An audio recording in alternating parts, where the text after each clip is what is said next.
Nice. Video capture. Let's get out of there.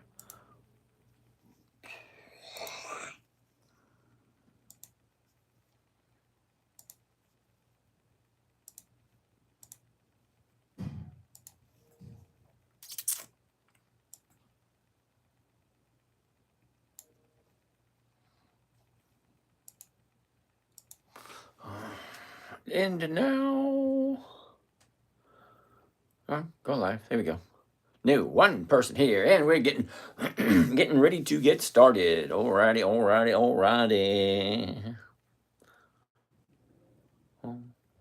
Go there and go there and go there. GD's in the house. Woohoo! MSRP user 6786. What's happening? Good evening, and how are you today? Alnor, what's happening? Billion, what's happening? John, Matt, Tito. All right, let's get started. Ooh, I've got my glasses. Give me a minute. Don't go anywhere. Glasses.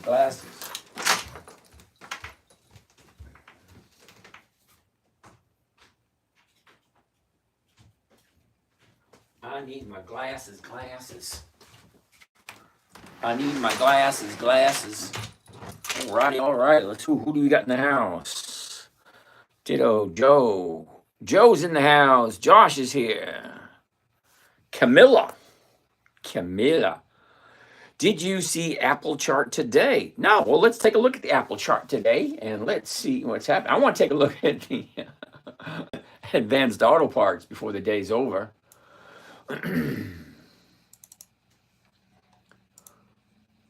AAPL.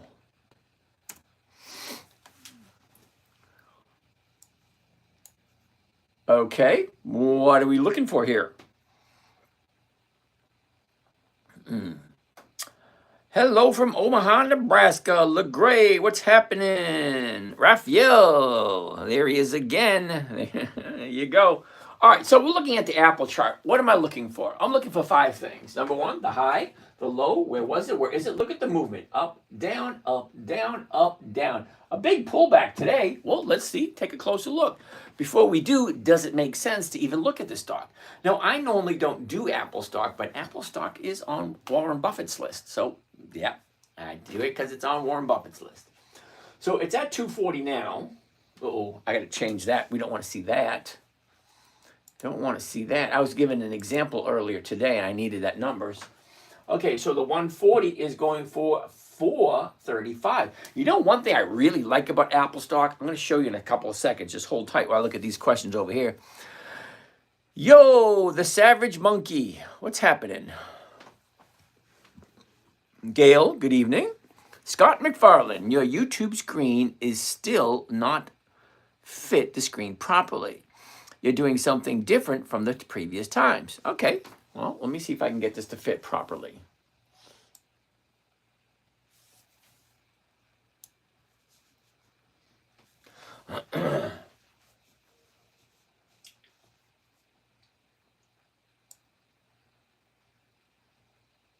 Okay. Yeah, it's not fitting quite right.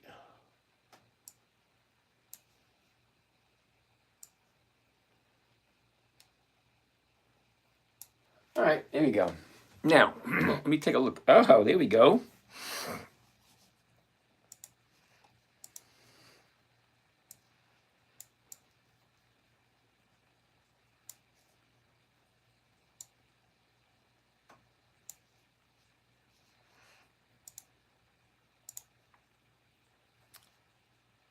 All right, well, hopefully that's going to be it. Never trust dividend investor. Trust a growth investor instead. All right, Phil. Love to hear it. Thanks, Phil. Vote of confidence. Gotta love it. I am Batman. Cool beans. Dave Bazuki. Okay. Had Riley. Yes, I do have Riley. Did shares get called away? Not yet. They haven't. We'll take a look at Riley in a little bit. R-I-L-Y. I want to take a look at advanced auto parts. Okay. So I'm kind of curious, Phil. You want to ask something? see how well you're doing as opposed to how well I'm doing. I'm more than for it. Is Tradovate a good trading platform? King Dino, never heard of it. Sorry.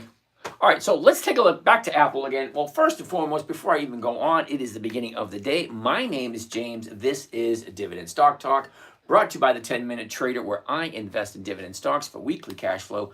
Take you along for the ride, let you see what I'm doing, ask me any questions you want. I'm looking for a simple, safe, predictable, consistent 1% per week. We got somebody in here in the comments says, never trust a dividend investor.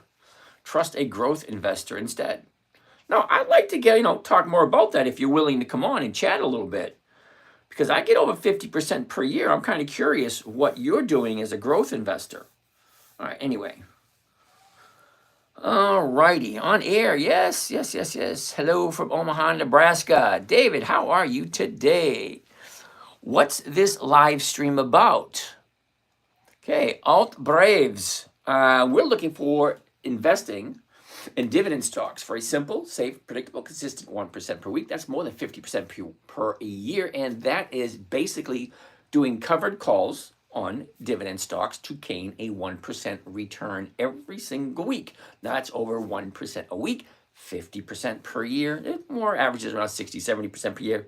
But who's splitting hairs at that point? Craig, curious on how Tractor Supply as a stock and a dividend paying company. All right, Craig, I'll take a look at it, give you my opinion. TSCO. Okay, we'll take a look at that in a little bit. But still, nothing from Phil. Comes in, drops a line like that, disappears, doesn't have nothing to back it up. All right, is what it is. Oh, geez, Kramer's gay brother again. Hey, yes, that's me. Thank you very much. Anyway, let's take a look at a couple things. You can't argue with what the stock is actually doing. Last year it was at a low, 165, shoots on up to 260, drops back down to 220. Now we're back at the 250 area, but she had a $10 drop today. Let's take a closer look at that. Now, a closer look. The bottom was 163. That was back in the middle of April last year. So here's the high right here. Just after Christmas, the day after Christmas. Cool, 260.10. Had a big drop. Let's go back to the last 30 days so we can see what we are looking for this upcoming week. Well, that's not that bad if you think about it. Now all right, imagine this if you will. The bottom's right here, 224. She shoots up to 250. Well, from 224 to 250 is is that 10%? No. 25. Yeah, that's a 10% move. So it goes from the bottom here, jumps up 10%, and now profits are starting to take. Well, they started yesterday, and they added a little bit more today. So what is it going to do? You have this big run up here. Well, of course you're going to have profit taking, and it's going to have profit taking until it's done. But here's something I really like about Apple stock. Let's check this out. Oops. This is a seasonality chart, and if you don't know what a seasonality chart is, it shows you how does a stock react year after year after year based on only the season. Okay, January all the way to the left, December all the way to the right. This is one full year. The blue line represents the movement this year. The red line, I have it personally set for 10 years. But look at January 1st. To December 31st, a nice steady upward trend for the whole year. It kind of tells you buy Apple in January and you're good to go. Anyway, it is what it is. That just gives us an idea of what it did in the past. It doesn't really give us an idea of what's going to happen in the future. But here's the thing. If she goes up at a certain time during the year, well, normally it'll probably continue doing so. Alex wants to take a look at Siri. We'll take a look at Siri, Alex. Give me a minute or two. Hello from India. Namaste. Antoine. Excellent information. Glad you like it there, Antoine. Let's keep on moving forward. Tradovate is for futures. Yep, I don't do that. Sorry. Craig, curious on how Tractor Supply. Okay, we're going to look at that one. Disney chart looks good. Not sure about the options. Okay, Andrea, we're going to take a look at Advanced Auto Parts and Riot. Hold on a second. And Riot. Okay, Andrea, wait till you see what I have up my sleeve for Advanced Auto Parts. Derek, I have many non-dividend stocks in my portfolio. Should I adjust to more dividend portfolio? Now, Derek, I know absolutely nothing about you. Oksana, Kagdala, Borzalsta, how are you doing? Okay, so Derek, I can't tell you what to do, because I don't know anything about you. I have no idea what your risk parameters are. I have no idea what your goals are. I have no idea about anything.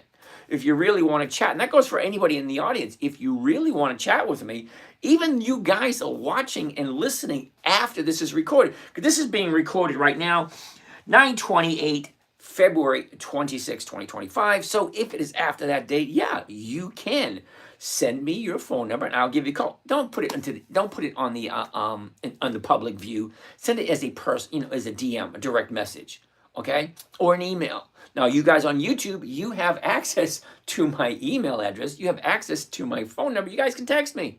The weird thing about it is I don't mind. I enjoy talking to people about money and dividends and investing. I do. But I only have a very small niche that I stick to, and that's it. Because I am so old school, okay? I use the phone as it's intended, to call people and to talk to people normally. None of this texting crap, none of this emailing crap. You want to talk to me? Send me your number. I will actually pick up the phone, reach out and touch someone, as Ma Bell intended. Okay, I write stuff down. I don't really trust computers. I'm not on my computer as much as you think I would be. Okay, I do check my account twice a day. Why? I'm retired. I have no desire to go back to work. So I have to make sure my money is safe for me. Okay, now I got nothing wrong going to work, but I've been working since 1973. I mean, come on, cut me a break. All right, Derek, we're going to get to that. Excellent information. Gadgets. Ultra, how are you doing today? All right. So I do like Apple. I don't have any Apple at this moment in time, but it is on not on my list, but it's on Warren Buffett's list. So that means it's kind of on my list too. All right, let's go back to where we were. But at this moment in time, I wouldn't be getting into a new position on Apple because of this right here. You get the big run up. Now it's going to be profit taking. The stock is going to drop. So Andrea wants to take a look at Advanced Auto Parts. Now, here's the funny thing about Advanced Auto Parts. We looked at it yesterday, okay? And we knew that today was going to have the, the earnings reports. So this was a shot in the dark. So let's pull it up and let me explain to you what I did and why I did it. And then you decide whether or not it makes sense to you. Now, let's take a look at the big picture. Here's the high, just below 90. Here's the bottom, right here at 35. Look at the movement throughout the year. A year ago, we're at 60. Now we're at 37. Okay, so we've lost a little over 50% from the value from the high. You like it now? Hold on a second. I got something really good to show you. So from 90 bucks, we're down to 37, which is a more than 50% drop. Okay, but look what it did. Shot up, pulled back, big drop, sideways, back up, back down. The bottom is right here in the 35 area. We're only at 37. Well, yesterday we were at 44, and I was looking at it at 44, and I said, this looks pretty interesting. But we knew the, the earnings report was going to be today. And when the earnings report comes, it's a 50-50 shot. Good earnings, it could go up. Good earnings, it could go down. Bad earnings, it could go up. Bad earnings, it could go down. It's all going to be up to the market maker and the overall market. So why did it do what it did? Now, let me show you what I did yesterday and see if this makes sense to anyone. Okay, so see where Advanced Auto Parts is now? The high, the low, all that kind of nice, neat stuff. Let's zoom in and take a look at the last 30 days. And I'm going to show you what we were looking at yesterday. Okay? This is what we were looking at yesterday. I think that's right. Isn't that right?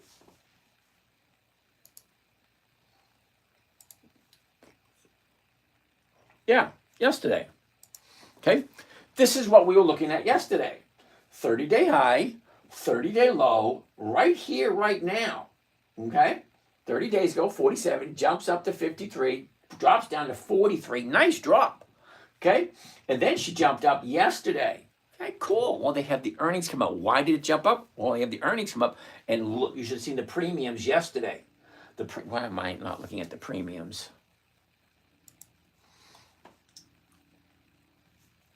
Okay, so here's the premiums today. And the 44 is not even on there anymore.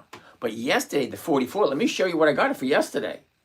And it's like, see if this makes sense. Okay, Andrea, you're going to love this. You ready? Here we go. Whoops, nope. Right click, view trades. All right, here we go. So I bought the shares yesterday at 43.92. Well, today they're at 30 something. And why am I happy about that? Hold on, I'm going to explain it to you. Look at what I got when I sold the 40. Say I bought it at 43.92. The closest strike price is going to be the 44. Well, the 44 was paying $2.91 a share. So I said, are you kidding me? That was like 7 or 8% for 1 week. Great. So I decided to buy some. And then when I bought some, let's see if we can go back to yesterday's trade. I want to go back to yesterday's trade. Oops, back. Right there. Trade history. And for AAP. And there it is. You see? This is what I bought yesterday. $2.91. I bought it for there. Now, what I'm going to show you, I don't know if I can do it here. Can I? Yes, I can. Watch this. I'm going to click on this burger way over here on the right side, far right side. You click on that right there. Create a duplicate order. Okay, this is the order I did yesterday.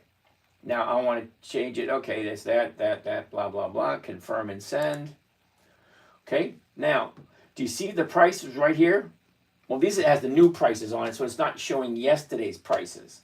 Well, anyway, yesterday's prices, it was at 8,000, but I only had to put up 1,500.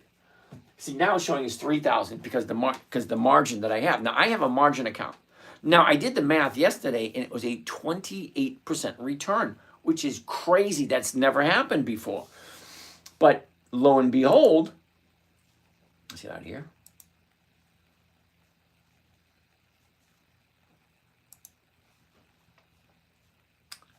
Let's go all of them.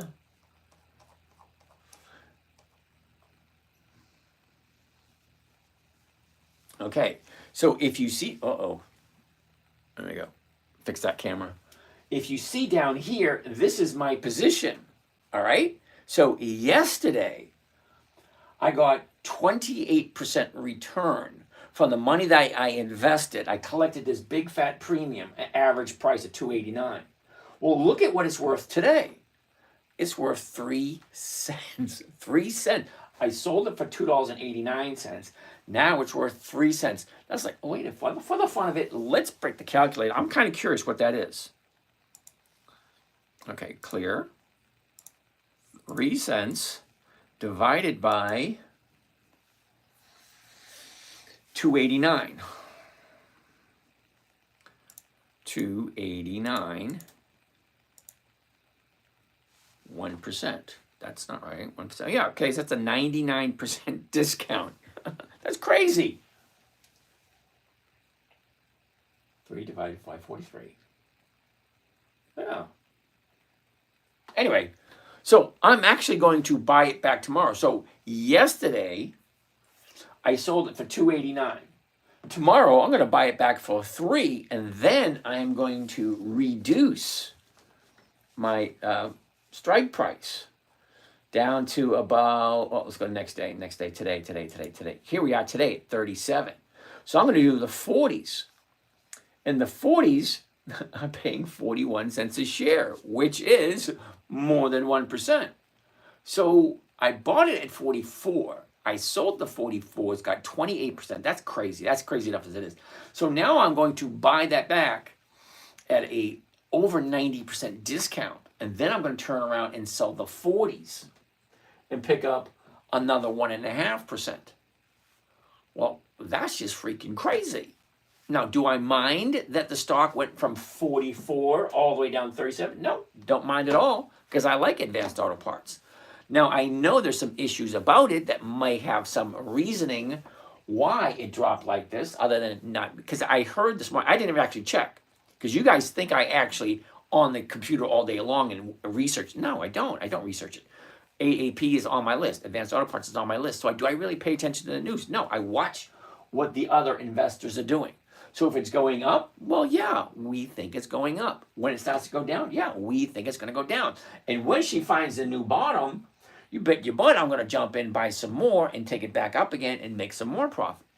So never, rule one, never buy something you don't understand or you don't know what's going on.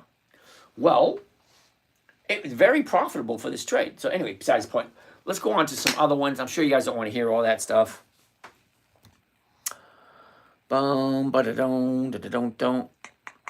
All right, so Derek, yeah, if you want to give me a buzz, send me a number, I'll give you a buzz. I can't wait to see the Advanced Auto Parts strategy. But think of it that way, Andrea, seriously. I mean, so yesterday, we got that nice premium. This morning, she opened up okay, but then she just kept on dropping, okay? She opened up okay, and then she just drop. So now it's here. What's going to happen tomorrow? More than likely, people are going to see this, jump on board, and then she's going to go back up again. Because you know what? I don't mind Advanced Auto Parts. Gadget Ultra, Bitcoin crashing. Don't care. Low about, yeah, no, I don't do Forex, dude. Sorry. Invest right. How are you? You've seen NVIDIA earnings. I know you don't trade it, but wondering if you have any thoughts. No, I have no idea what NVIDIA did today. So if anybody wants to chime in and give me a heads up on what happened with NVIDIA, because it is after hours and we're not going to see any movement in the stock until sometime tomorrow. All right, so anyway, that's Advanced Auto Parts. I like it. I actually jumped in yesterday because the numbers were just too good to pass up. How old am I? Francisco. You know what? I'm 61. I was going to say that's kind of rude to ask, but, I really don't care. Got nothing to hide. I've been on here long enough so people can just easily check. Okay, Francisco, you want to take a look at Adobe, ADBE? I can tell you right now it's going to be a no. So it's not even any good point even looking at it. Now, the reason, Francisco, I say no to Adobe is because, well, it just doesn't fit the parameters. Okay? I think it's overpriced, too. ADBE, is that right? ADBE.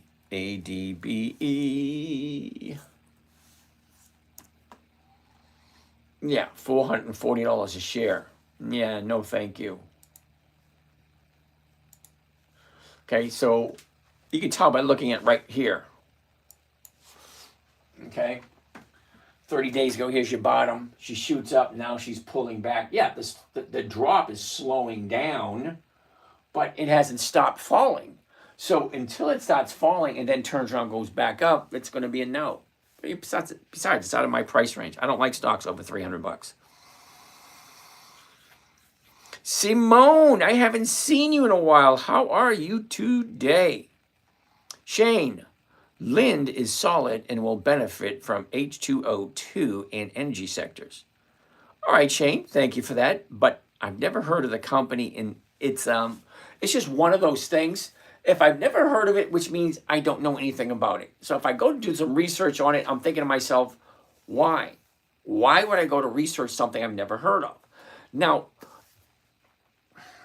I don't want to come across as arrogant or anything like that, but I like to keep my life as simple as possible. I don't want to do a lot of research on companies that don't really come out to be anything. Now, what do I mean by that? Well, I subscribe to a list Somebody actually does the list. And actually not one person, a whole bunch of people actually do the list.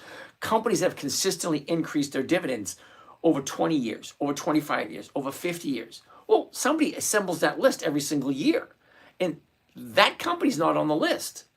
So until where I go to get my information, until that shows up, I'm not saying anything to be disrespectful or anything, but I have no idea who you are. And that's not on the list, because when I update my lists, it tells me all the companies that have consistently increased their profitability for more than 20 years. And if that's not on the list, well, it's not on the list. So why would I want to take a look at it? It'd be nothing but wasting my time. And you're going to get to a certain point in your life where you find your most valuable commodity. Okay? More valuable than your time, more valuable than diamonds, gold, all that bullshit. Okay? There's nothing more valuable than your time, your attention.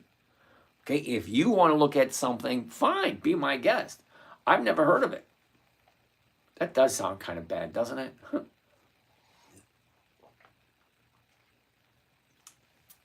And besides, you got to give me the ticker symbol, because I have no idea who the heck that is. All right, let's keep on going. Simone, it's nice to see you back. Thank you for showing up. All right, InvestRight wants to take a look at NVIDIA. He says something about the numbers today. NVDA. It doesn't mean anything, okay? Down, up, down, up, down, up. Okay, fine. So now it's going back up again. Get a 30-day high way over here at 152. Bottomed out down here at 114. Shot up to 145. Back to 125. Now we're at 131. Those are some pretty big jumps. I mean, each line's $5. It's not like the other shares that we're looking at 50 cents each line. This one's $5 each line. So what is it going to do? Well, hypothetically speaking, it looks like it's going up. But I was told that they had the earnings report after hours today. And we're not going to see that reflected into anything until tomorrow. Now, just for the fun of it, let's take a look at the options. What are the investors thinking? Well, look at the put side. 3,000, 10,000, 12,000, 1,300, 1,700, 9,000. On the option side, on the what do you call it? On the call side, 5,700, 3,500, 14,000, 1,600, 3,600, and 4,200. You know, it's not a huge difference between the two. You get 50% say it's going up, 50% say it's going down. That's a 50-50 shot. That's not a game. That's not a playground I want to play in. Okay, I like it when odds and probabilities are in my favor. Like if you have like 80% of the people think it's going to go up, well, yeah, I'll jump into that game. But where it's a 50-50, no, I like consistency and predictability. It doesn't have it. So I don't do NVIDIA. Anyway, let's keep on going.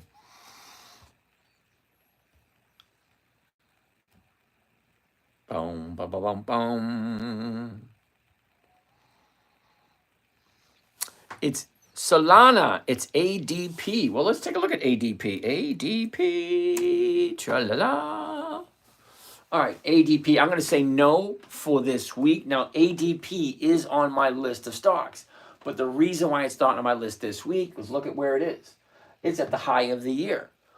Why would you buy it? Why do you want to look at it if at the high of the year? Now, I understand if you want to look at it, just say, all right, it's at the high, fine. It should take you 2 or 3 seconds. You take one look at, all right, at the high, let's go on to the next one.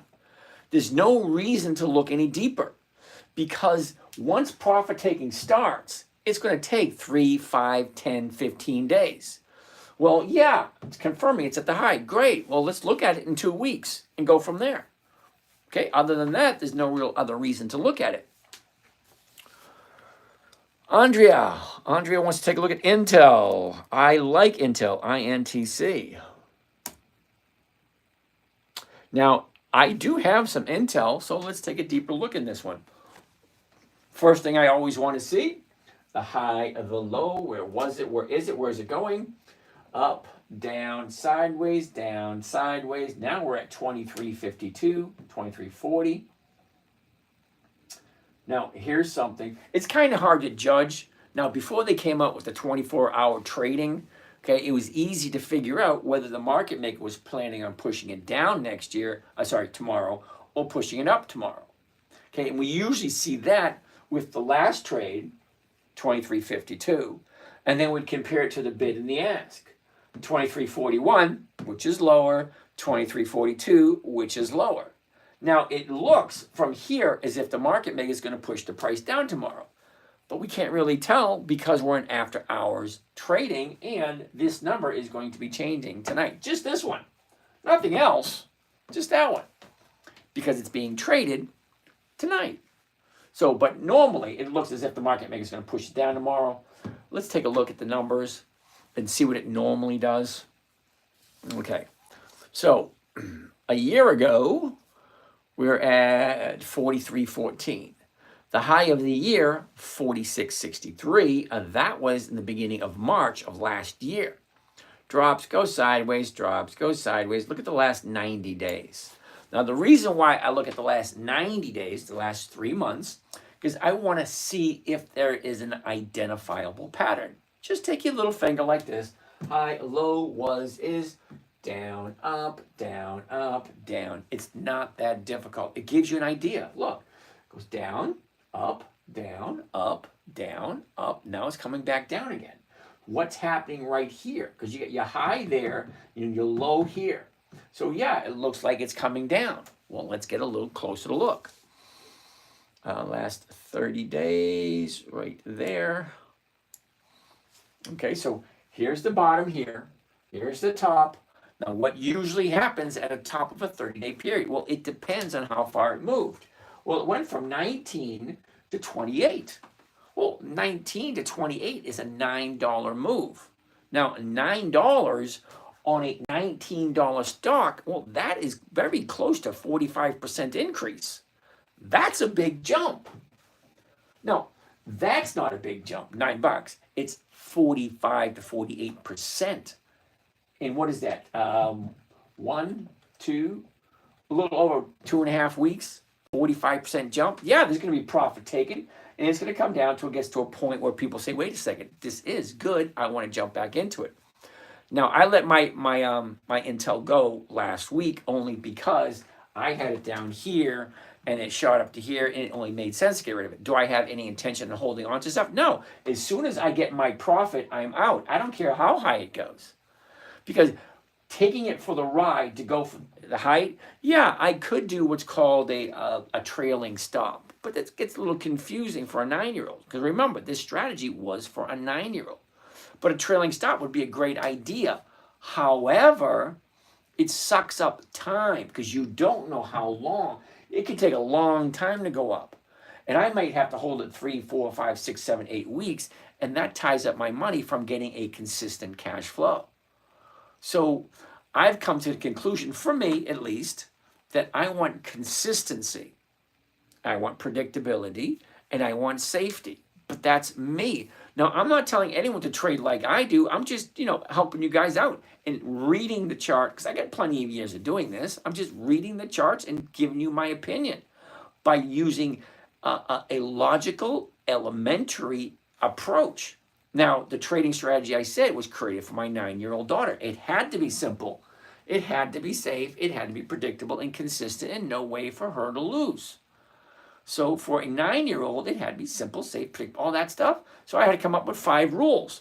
And rule number 1 was never buy something you don't understand. Well, for my daughter, it was never buy something that's not on the list. Now, when I talk about lists,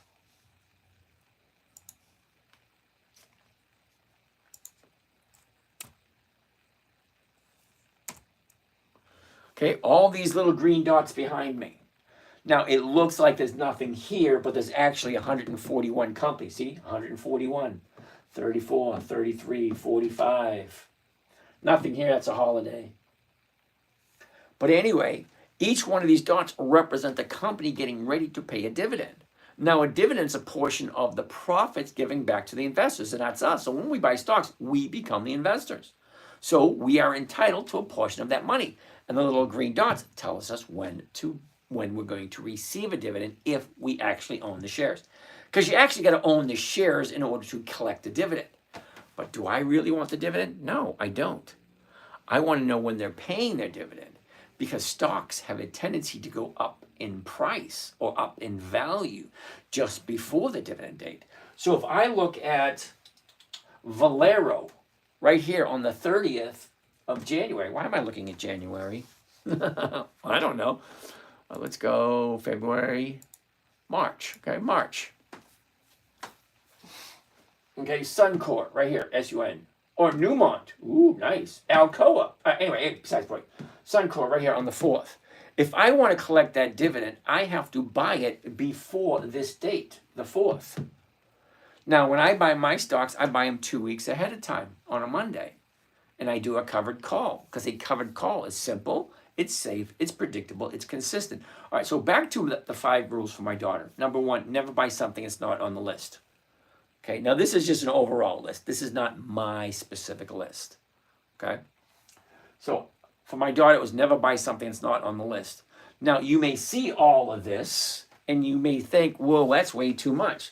Well, not when you're looking at it 1 week at a time. Now, this is just 1 week. All right, the 24th, the 25th, 26th, 27th, and 28th. There's 113 companies on the 28th. 13 on the 27th, 15 on the 26th, 15 on the 25th, and 37 on the 24th. Okay? If it's not on the list, it's not. It's going to be a no or not today. And then next week, we go to the next list. Okay? 30 on March 3rd, 22 on March 4th, 32 on March 5th, so on and so forth. So for my daughter, never buy something that's not on the list. So for you guys, never buy something you don't understand and you don't want to hold on to all the time. Because to make it onto my list, you got to have certain criteria, and I'm going to share that with you in a second, okay, as soon as I finish up this. Never buy something you don't understand. If you don't understand it, don't buy it. Rule number 2, never sell at a loss. It defeats the purpose. Okay, we're here to make money, not to lose. Okay? Now, there's always a way to get out of a losing trade. You just got to have time and patience. Rule number 3, make sure the company is consistently profitable. Now, when I see I like dividend stocks, and the name of the show is Dividend Investing for Weekly Cash Flow, what do I mean by that? The company has to be consistently profitable. Now, I already told you, a dividend is a portion of the profits the company gives back to the investors, and that's us. So if we're collecting the dividends, okay, I want to know when they're paying their dividends. Are they consistently profitable? And if they have 2 decades, remember I told you I have criteria for my stock? Well, 2 decades of increased dividends. That means they're consistently profitable for a minimum of 20 years. Second is weekly options, which is rule number 4. Okay, rule number 3, make sure the company's consistently profitable. Rule number 4, weekly options only. Because when I say I want weekly cash flow simply, safely, predictably, and consistently, 1%, I want to make sure I can trade it once a week without having to sit in front of my computer. I have no desire to sit in front of my computer at all. Okay, I got a call. I was talking with someone this afternoon, and he said, "Did you see what this did today?" And I said, "No, because I'm not going to turn my computer on until about 5 minutes of 9, which is true. Because after I do my morning trading, I got a morning trading group. I'm not trying to sell anyone anything, but I do have a paid subscription morning trading group where people actually watch all the trades that I do live, and you can ask questions. Fine, great. It's great if that's what you want. But after I turn that off, it usually goes from 9 o'clock until about 10, for about an hour. All right, sometimes it goes a little bit later depending on how many questions there are. But as soon as I turn that computer off, I don't look at it again until 9 o'clock at night, just before I go live with you guys. I have no clue of what's going on during the day because I really honestly want to focus on something else. Okay, so stock market's not my whole life. This is just a hobby. In case you guys were thinking, is this what I do for a living? No, I don't. I'm retired. I don't do a whole heck of a lot of anything. As a matter of fact, I was gardening today. I was outside pulling weeds and mowing the lawn and putting plants in planters because I'm enjoying the retired life. It's fun. I even took the motorcycle out for a ride. That was nice. Went and got some fish for my fish tank, my little fish tank, not the big fish tank, the little one. So anyway, that being all said, I had no clue what's going on because I don't really look at it. Because I've been doing it long enough, I don't panic when things drop. Now, I got a margin call the other day. Okay, big deal. Just, a couple of clicks of the mouse, boom. So I sold something, done and over with. Okay, I'm doing rather well. I'm doing over 1% a week, and that's the goal here. 0 losses so far.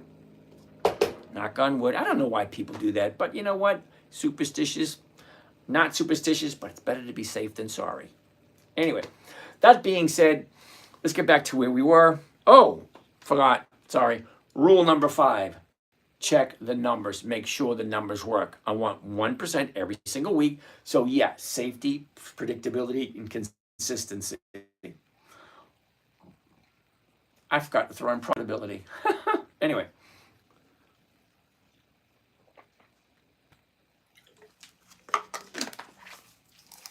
All right. Let's get back to here.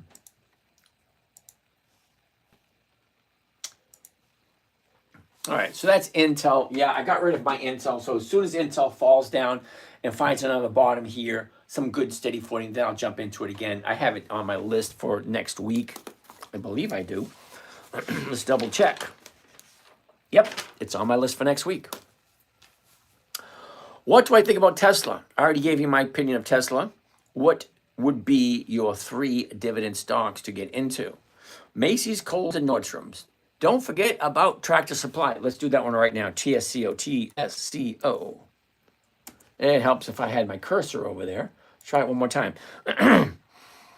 TSCO. No. Sorry. Wait, all right, let's go back to the beginning. All right, now. When I look at a chart, any chart I look at, I want to see 5 things. And it should only take you 3 seconds. 4 if you're a little slow, but usually 3 seconds. And what am I looking? How can you see 5 things in 3 seconds? Simple. You ready? High, low, was, is, and direction. Was it really that difficult? Okay, here's the high of the year. You really can't argue with that. Here's the low of the year. You really can't argue with that. A year ago, that's where it was. Where is it in now? Right now, where is it going? Well, that's where it was, and this is where it is. Okay, it's going to the upside. Okay. Now, I want to, before I move and take a deeper look into this, because time is something that we only have 24 hours. That's it. We all have a finite amount. Not infinite, finite means that's all we got. You got 24 hours and that's it. How you spend it is totally up to you. So I want a quick look. High, low, what was, is, and the direction. Great, that part looks okay. I don't want to buy at the high. I don't want to buy it at the low. So this passes test number 1. Test number 2 is going right here to the numbers. What am I buying it for? 55.14. So I'll be looking at the 55.50s, which is right here. 80 cents a share. That is more than 1%. Well, yeah, now I'm going to step number 3. Step number 1, chart. Step number 2, am I making my 1%? Great. Step number 3, I want a closer look at this chart. Okay, it gave me the overall. Now I'm going to go for the 90-day. Now, what I want you to do is just quickly, wait a minute, before you do that. A year ago, we're at 48, 49, so in that area. The bottom of the year was the middle of April, 48.34. The high of the year, right there, 61.28, and that was in the middle of October. Okay, so the 90-day chart, again, 5 things. High, low, was, is, look at the direction, basically down, up, down. Okay, the direction is basically down. The movement, up, down, up, down, up, down, up, down. So it's coming down right now, so unfortunately, Tractor Supply is going to be a no for now. So let's look at the last 30 days. Now, the last 90 days get 5 things, remember, the high, low, all that stuff. downward motion. Now I want to look at the pattern. Okay, up, down, same thing, same thing, same thing. So that's what it's going to be doing. It tells you how many times it does it in the 90-day period. Well, once, twice, 3, 4, 5, 6, 7. 7 times it did it. Okay, so let's go to the 30 days. 30 days would be right there. Here's the last 30 days. We see 1, we see 2. Okay, down, up, down. So it's definitely in the downward cycle. So basically, what does that mean? Regardless of what the numbers tell me, okay, I don't want to jump in as it's going down. You see here, high, and it went down, found the bottom, turned around, went back up. Well, what do you think is going to happen next? Well, it looks, hypothetically speaking, that it should keep coming down. Eventually, it will find the bottom, turn around, go back up. So I'm going to put tractor supply for next week because it looks like it's not going to be that far away. TSCO. Possibility for next week, but not this week. Sorry. All right, next. I think he's retired. Of course I'm retired. What is your full-time job? I don't have a full-time job. And no, investing is not my full-time job. Okay, I was on an hour this morning, and I just started now, so that makes it, what, 2 hours today? Well, for the first hour, I was actually trading, because I share 3 accounts with you guys, which means I have 4 accounts I don't share with you. I got to take care of those. So that being, sorry, Kava, no. Sean, when I say never buy something you don't understand, okay? If you don't understand it, don't buy it. So apparently, Sean, you don't know how to read fundamentals. What's the high of the year? What's the low of the year? What's the average movement? Is it a dividend stock? Are they consistently profitable? If so, how many years have they increased their increased their dividends? Okay, if you don't know that, why are you putting your money into it? Same thing with James. Same thing with you, dude. If you don't know those answers that I just grilled Sean about, why are you buying SoFi? Seriously, take a look at the numbers. Seriously, take a look. Are they consistently profitable? If so, for how many years? And are you okay with that? Because I'm not okay with Kava because they don't have 20 years of increased dividends. SoFi, same thing. I want to be like you when I retire. Alrighty. Developed a skill in 1 hour trading. I cannot focus more than an hour. I get mentally exhausted and make mistakes. How about APP? What the heck is APP? I'm glad I found your channel. I'm blessed. Cool beans. What is APP? Let's go up here.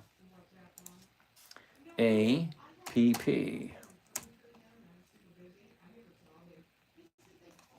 Well, no, that's interesting.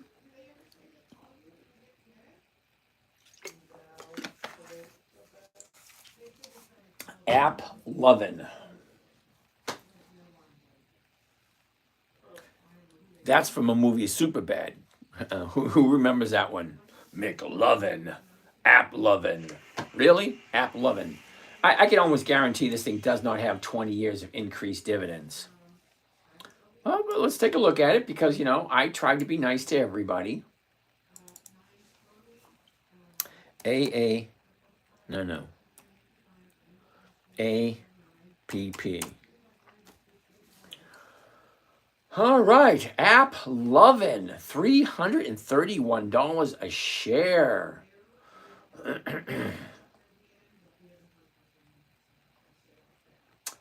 Okay, there are no dividends in the time period selected. So App Lovin' is going to be an app no thank you. David, how are you today? I think a net profit like 40%. A-net. I never heard of them.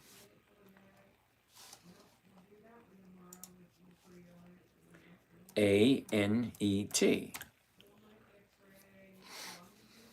Arista. All right. Well, let's see Arista then. A-N-E-T.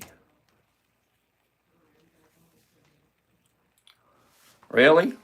There are no dividends either. Now, You come to a show or a channel which is live. I like to think of it as a TV show. Oh, as a matter of fact, we are in talks of getting our own TV show. Yay! So I'll be on the big screen. I mean, I'm already on the big screen. Oh well. Anyway, so when I say this is James from Dividend Stock Talk, brought to you by the 10-Minute Trader. The name of the show here is Dividend Stock Talk, which is kind of strange because there's not any confusing words there. Dividend, stock, talk. It's only 3 words. How can you get that mixed up? Now, the reason I'm asking that, well, the last 2 stocks I just looked at, neither one of them had dividends. So why would you come to a dividend channel that talks about dividend stocks and ask about stocks that don't have dividends? It boggles my mind. All right, let's go. I'm a little slow. That's funny. Dell. Ooh, I like me some Dell. I just showed James a love. I'm on a reel. Okay, James, cool beans. I just found your channel. Accidentally came across channel. Okay, I came in the middle of it. Okay, yep. Okay, so buy and hold stocks wants to take a look at Dell, one of my favorites. Love Dell. Reason why I like Dell is look at the premiums on Dell. Look at those things. 115.96 to 116 is going for $6. I mean, come on. That's a nice rate of return. Let's take a look at the numbers. Remember, it should take you 3 seconds. High, low, was, is. Look at the movement. Up, down, up, down, up, down. Really not that difficult to spot that one. Okay? Now, all right, here we go. A year ago, 93, jumped all the way up to 179, dropped back down to 86. Last 90 days, high, low, was, is. Look at this movement. Up, down, up, down. Now we're at 115. Look at right there. Okay, you can see this is the 90-day.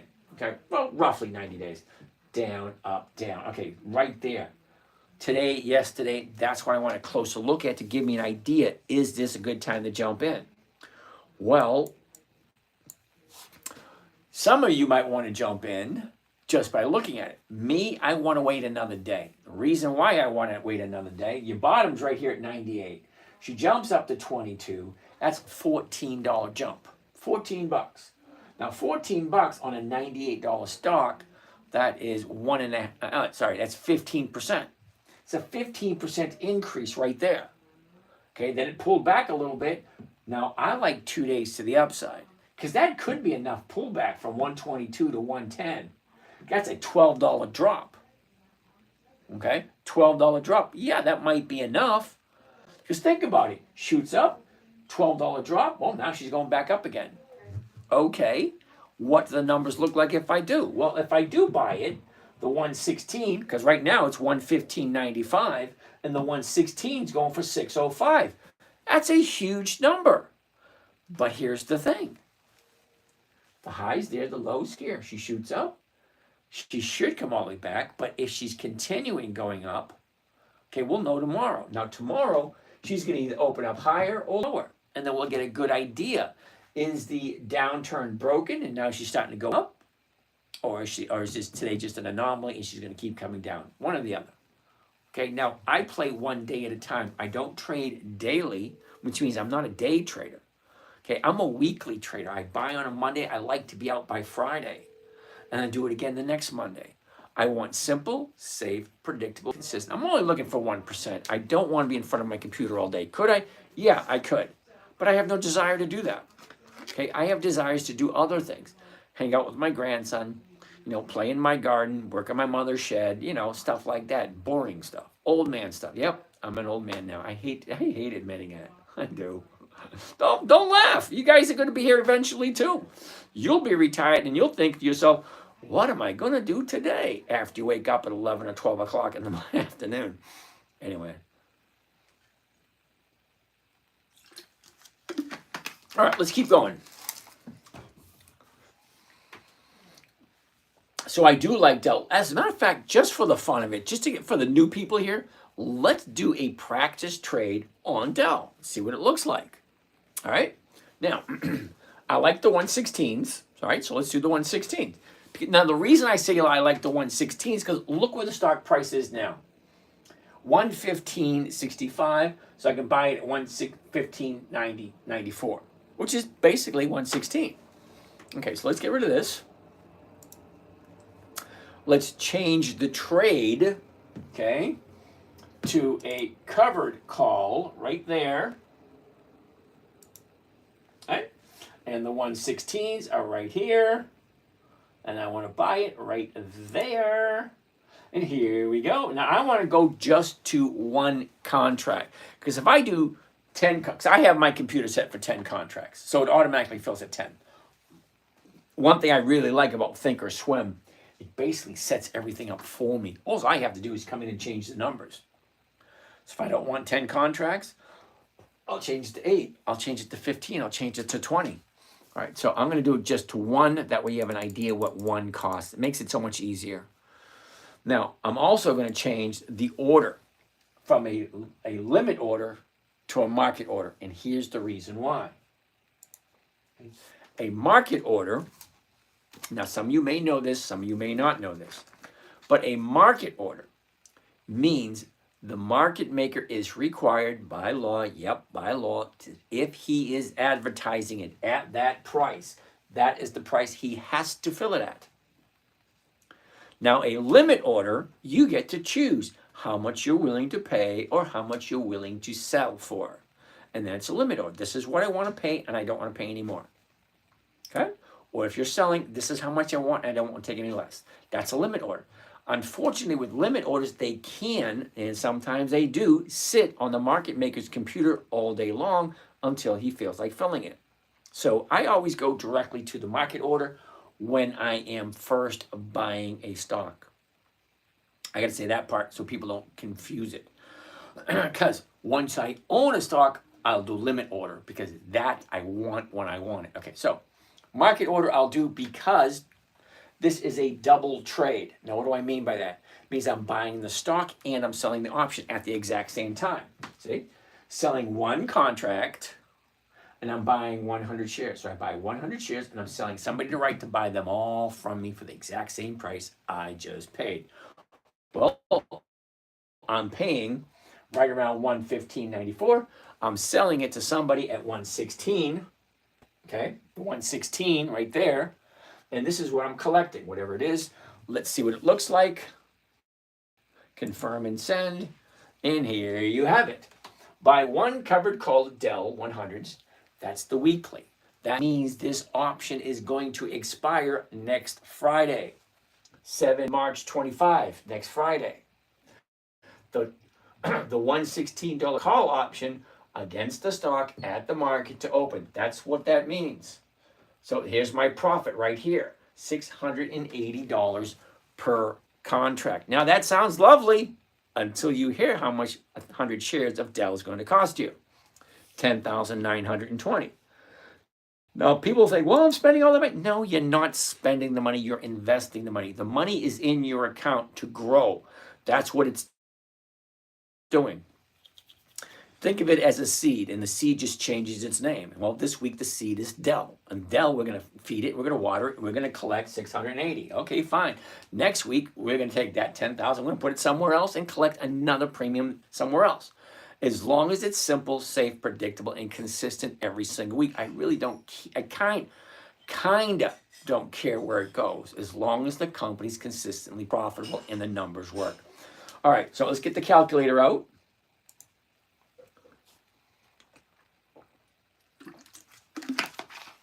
All right, calculator,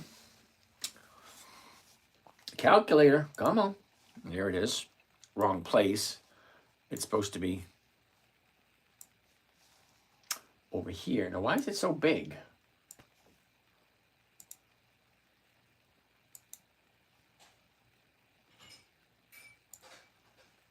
All right, that's better. All right, let's figure out what the rate of return. Now, the way to figure out your rate of return is take your profit, 680, and you divide it by what the stocks are costing you.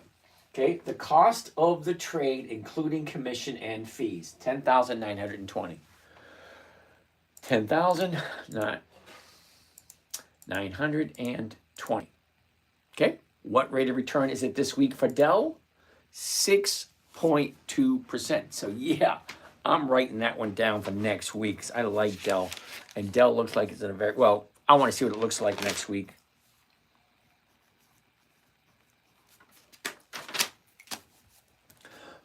So that's 6.2% for Dell. And I love Dell. But here's, want to hear, see something funny? Oh, not funny, but kind of frustrating, depending on where you are, of course. Now, I've been trading for a long period of time, so I get, I use margin.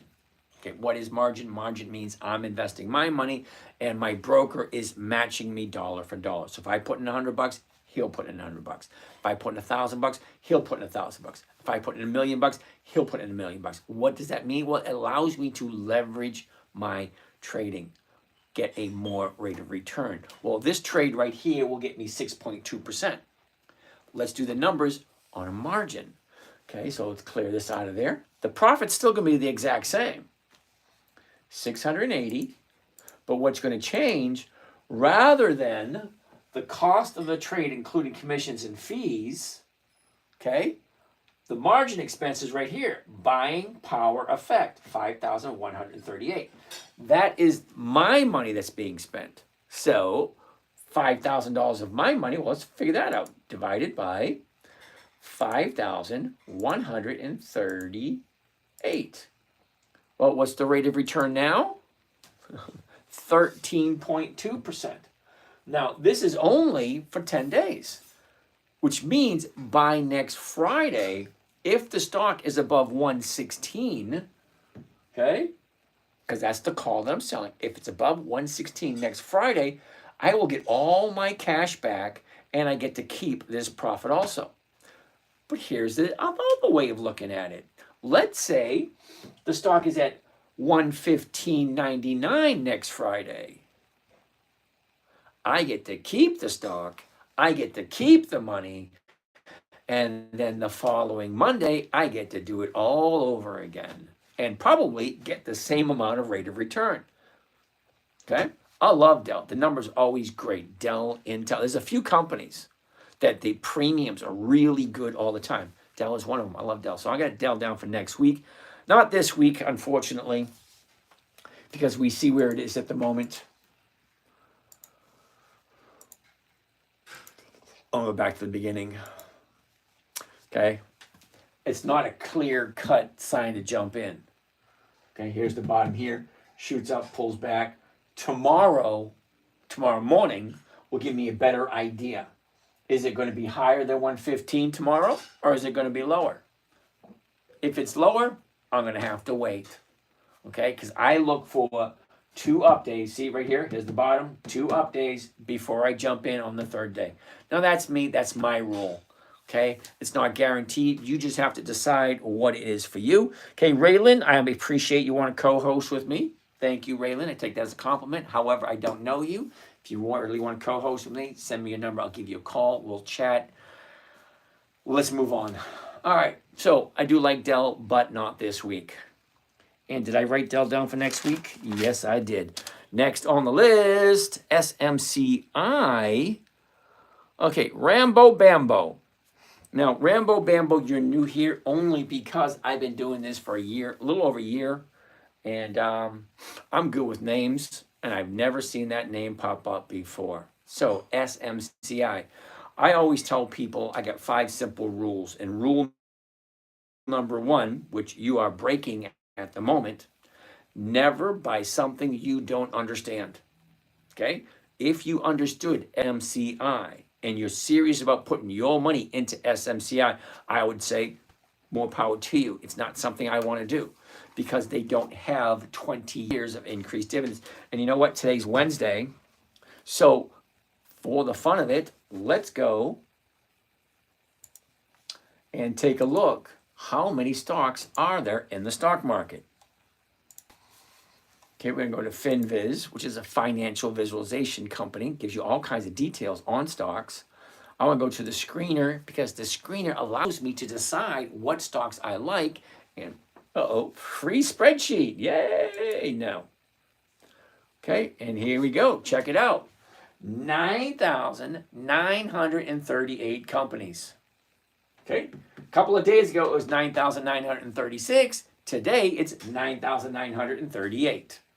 Okay, so out of all those companies, what makes you think I have any desire whatsoever to invest into SMCI, especially when it doesn't fit?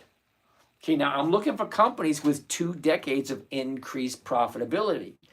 SMCI does not have it. So SMCI, that's a no.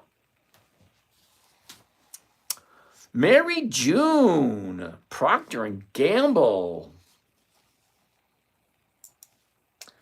Procter & Gamble. Empowerment assets. Growth is the key. Plus, what are the end goals of the company? We need to know the cash flow. Well, empowerment, I'm going to agree with you 100%.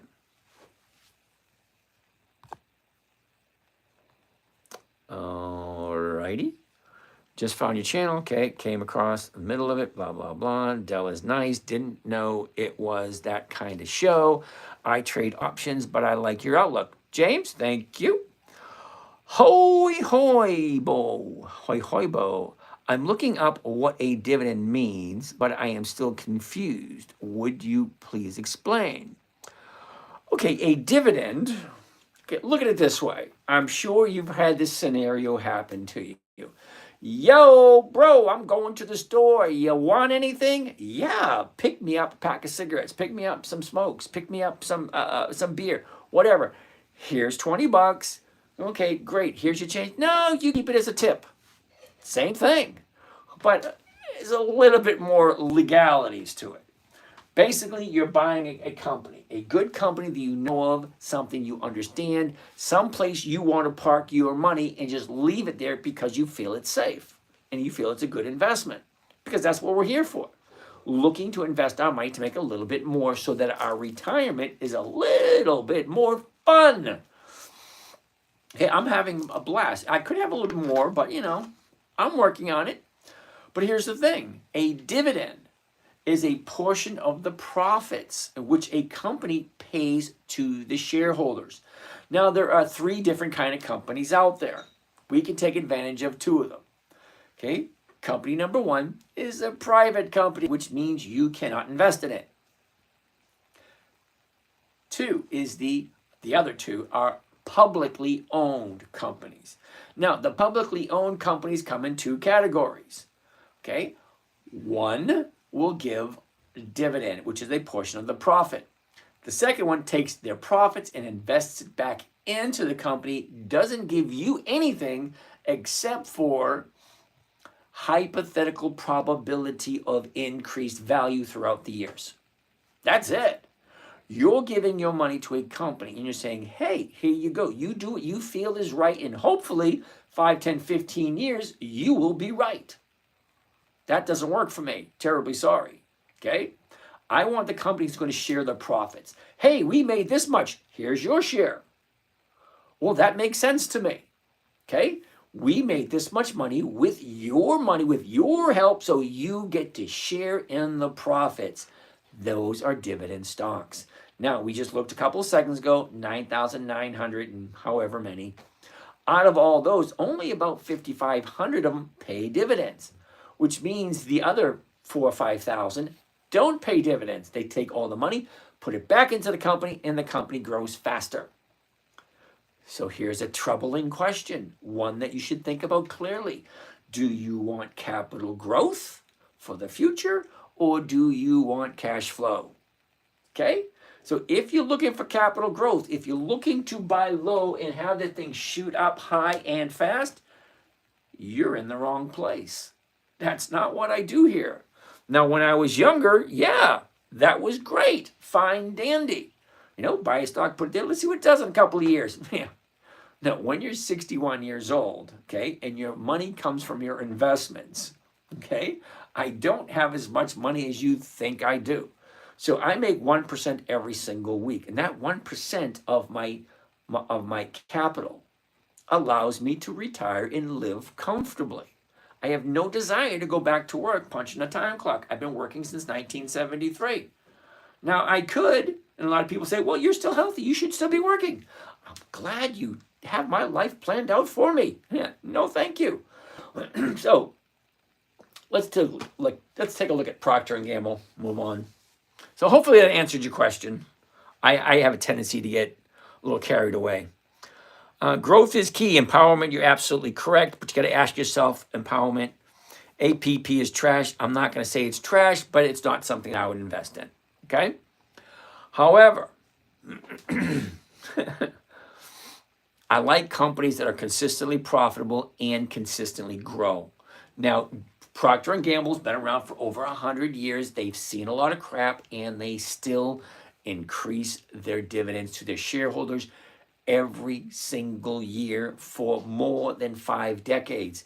Okay, the question is not, should I buy it? Well, the question should be, when should I buy it? Because you should. No. Sorry, I didn't mean to say that. Why wouldn't you have Procter & Gamble on your list? The company's over 100 years old. They've increased their profits or their dividends for more than 5 decades. Consistently. That means higher and higher and higher dividends every single year. Why isn't it on your list? Okay, it's on my list, but do I own it? No, I don't own it. I buy it and I sell it. See, I buy it low, I sell it high. Buy it low, sell it high. Buy it low, sell it high. And I just follow it along. Now, if I bought it a year ago at 158, well, she jumped up to 180, but now she's at 170, and probably next week she'll be back down again. Who knows? Okay, it goes up, it goes down. I'm looking for consistency of profitability, safety, and predictability. I want to know what I'm going to make every single week. Okay, and if I average 1% a week, that works for me. And I come from a generation, sorry if you guys might understand this, might not understand this, I don't really care, because I'm Gen Xer, we really don't care. It's weird, okay? Well, don't you care about? No, we don't. Okay, so I'm just sharing information. I'm doing this for my children and my grandchildren, because eventually someday I'll be gone, and I don't want everything I have up here to go away unnoticed. So my children are actually finally paying attention. Papa G's not working anymore. Well, where's he getting his money from? Where he always got his money from. Anyway, let's keep on going. All right. All right, so a year ago, Procter & Gamble's at 160, drops down to the low of the year, middle of April, 153. Here's the top back at the end of November at 180. All right, look at the last 30 days. Okay, here's the last 30 days, right over here. 168 drops down to 163, shoots up to 174. It looks like, hypothetically, that this, today, could be the beginning of profit taking. So, which means we'll just wait 2 weeks, wait for the profit taking, take a look at it again. Are they done with the profit taking? Find a new bottom, shoot back up again? Well, we'll see. But until then, for me, not today. Not this week anyway. But I will put it down for next week.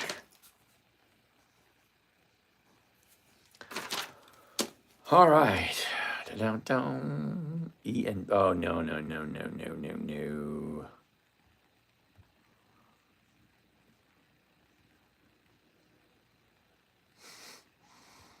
All right, here we go. Amal, is that right? Amal, A-M-A-A-L, Amal. Okay, Enbridge. Now, E-N-B. Now, Amal, when I say I want companies that have weekly options, also, remember rule number 1, never buy something you don't understand. So why would you possibly want to look at a company you don't understand? Now, the reason I say that is if I'm looking specifically for companies that have weekly options and dividends, you spit out Enbridge. I can't get weekly cash flow from this company unless I sit in front of my computer every single day, and that ain't happening. So Enbridge is going to be a no because it has monthly options, and the monthly options, the numbers just don't work. Craig thinks that's funny. Sherry, how are you? Oh, Sherry, I got to show you my nice little toy I got. Okay, those envelopes, yeah, I finally opened them up, and I finally said, you know what? I'm going to go up and get this. But I got a picture. I'm going to send it to you. Kivo, do I do covered calls? Well, yes, I do. Kivo, you only get old once. That is true. You only get old once. Mary June, did you trade at all when you did work, or did you just start after retirement? Just curious. No. See, all right. So Mary June, when I got out of the service, oh my God, back in the 80s, I took an apprenticeship with an exhibit builder. And the exhibit builder signed a contract with a big company, and he picked up what he wanted, and he went overseas. So I said, well, what are you going to do with all this stuff? He said, well, throw it out. And I said to myself, no. I just spent 4 years learning all this stuff, and you want me to throw all this stuff out? So I took all that stuff. I opened up my own company. I ran my own corporation for 13 years, I think it was. So I was making so much money, I had to figure out where to put it. Okay, so, the houses, the cars, all that crap. But everything I bought, everything I did needed time and effort. And then when you get to a certain point, all your time is going here, and it doesn't make any sense. So where's the safest, simplest, easiest place to put it? Well, the stock market, I have no employees.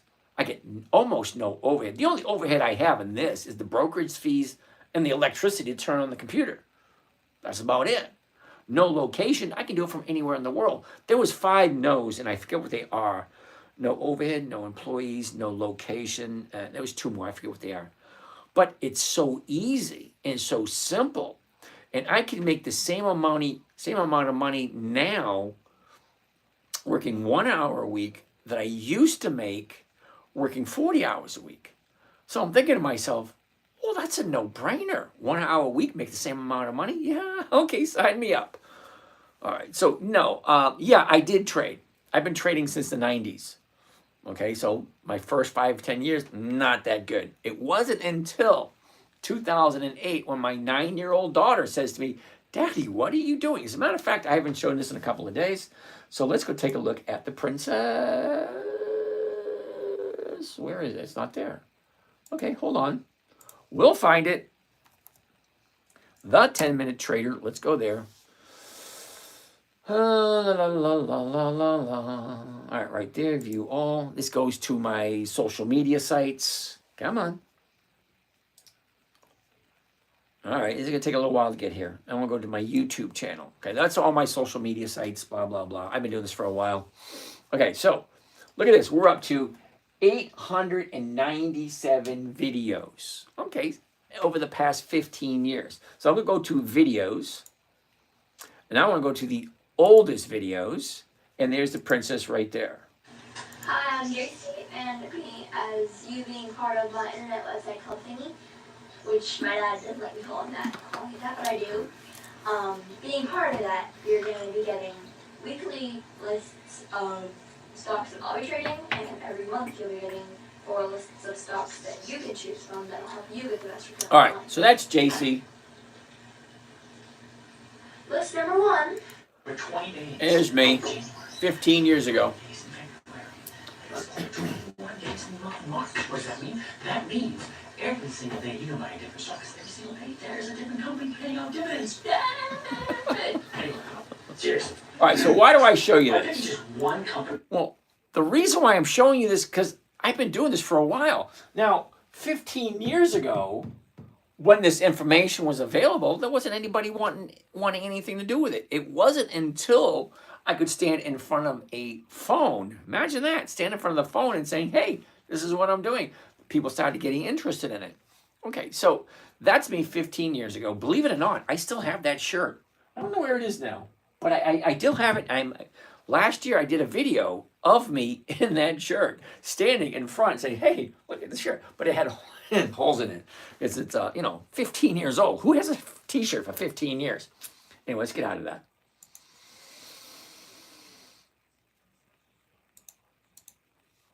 Okay, back to here. All right, so that being said, I've been doing this long enough that it makes sense to me to do things a certain way. All right, now I am a little lazy. I have no desire to change, okay? Because you know what? I come from that time frame where we went to work 8 o'clock Monday morning and we finished up work on Friday afternoon. Well, I'm basically doing the same thing, except for now I'm only working an hour a day. Okay, 9 o'clock Monday morning, I jump on, we do all our trades. Okay, Tuesday, Wednesday, Thursday, we're on for about a half hour just taking a look at what our trades look like. Because nothing really changes that much from one day to the next.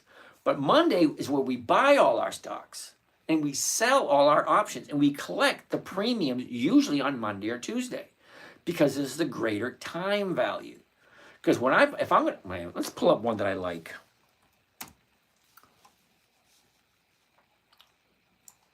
Macy's. Let's pull up Macy's. I like Macy's. Macy's was my #1 performing stock last year. It's like, I tell people that. Look at this. This is funny. Okay? Look where Macy's was last year. Let's go this way. It's easier. Macy's was at a high at 22 last year. Now, I was buying Macy's last year when it was 24, 25, 26. Well, that was in January, February of last year. Well, now, March and April, we're down to 22. And it keeps going down, down, down, down, down. And people say, what do you mean Macy's was your best performing stock? It went down. Yeah, it did. But you're missing what I am doing. I'm buying the stock when it's at the low. Let's zoom in here for a second. Okay? I'm buying the stock when it's at the low. I'm selling it when it's at the high. Not at the high, but when it goes up. Now, I'm doing a covered call, which is a simple, safe strategy. Now, I say the simplest strategy is buying the stock. That's the easiest one. Unfortunately, there's no profit in buying it. You have to sell something in order to make a profit. So if I buy it and sell a covered call against it, which means selling somebody the rights to buy it from me at a certain price by a certain date, usually on Friday, okay? Because I like weekly options, do it every week. So buy it and I sell it because I'm only looking for 1%. Okay, right down here, 18. So what's 1% of 18? Well, it's $1.80, like $2. So from here, I'm out by the time it's here and I make my profit. And what happens? She shoots up and comes back down again. Well, then I buy it again. And then when it goes up 1%, I'm back out again. And then I buy it again and I'm back out when it's up 1% again. And then I buy it again down here and I buy it again down here. It is my #1, well, actually, it's my #2 performing stock last year, Macy's. I made over 50% on Macy's last year. Anyway, next. Okay, did you trade? No, I was not. I was not a I was never a professional trader. Okay, this is all just a hobby for me. Okay, so you guys might think this is my business. Yeah, no, it's not. It's just a hobby. When I say I'm retired, I don't work anymore, well, that's kind of not true. Okay, because I'm down at my mom's house rebuilding her shed. I go to my son's house and I do this and I do that. I go to my other son's house and I do this and I do that. I'm still working. I'm just not getting paid. You know how you go to work every morning, you sign in, you get a paycheck at the end of the week. Well, I go to my mother's house and I go to my son's house and I'm doing all the work. And at the end of the week, I get a thank you and then they make me dinner. That's it. All right. Anyway, but that's what you get to look forward to when you retire. You get to spend your time the way you want to. Beard Dude Dad. Can you show a trade when you already own the stock? Would that just be a single order? Yes, it would be. Okay. Any additional criteria when you already own the stock? Absolutely. That's a good question. Well, let's take a look. Now, I can't show you one that doesn't already have an option sold against it, because every one of these, if you take a look, okay, view trade, okay, buy a stock, sell the option, buy the stock, sell the option, buy a stock, sell the option. See, my money's working for me all the time. I don't have any positions that are unencumbered by an option against them. So every stock that I own, I've sold somebody the rights to buy it from me. But if I was going to, let's take a look at Advanced Auto Parts. Now, if I own Advanced Auto Parts, which I do, at $43.92, okay? So I own it at 43.92. Now, first thing I want to do is I want to put it over here.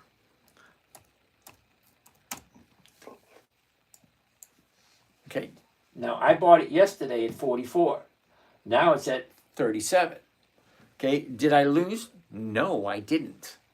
Okay, I'll explain that in a minute, but let me just show you.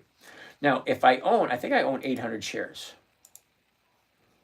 1, 3, 4, 6, 8. So I have 800 shares. Okay, so I'll go into trade. Here it is right here. Now, I have it at 44. Now, it doesn't make sense for me to sell the 44s because there's no value in the 44s. Okay, the 44s are right here, right? There's no value in the 44s. So I sold them yesterday for 2 and change. Okay, right down here. See, I sold them yesterday. See the date right here? $2.89 a share. I sold them yesterday.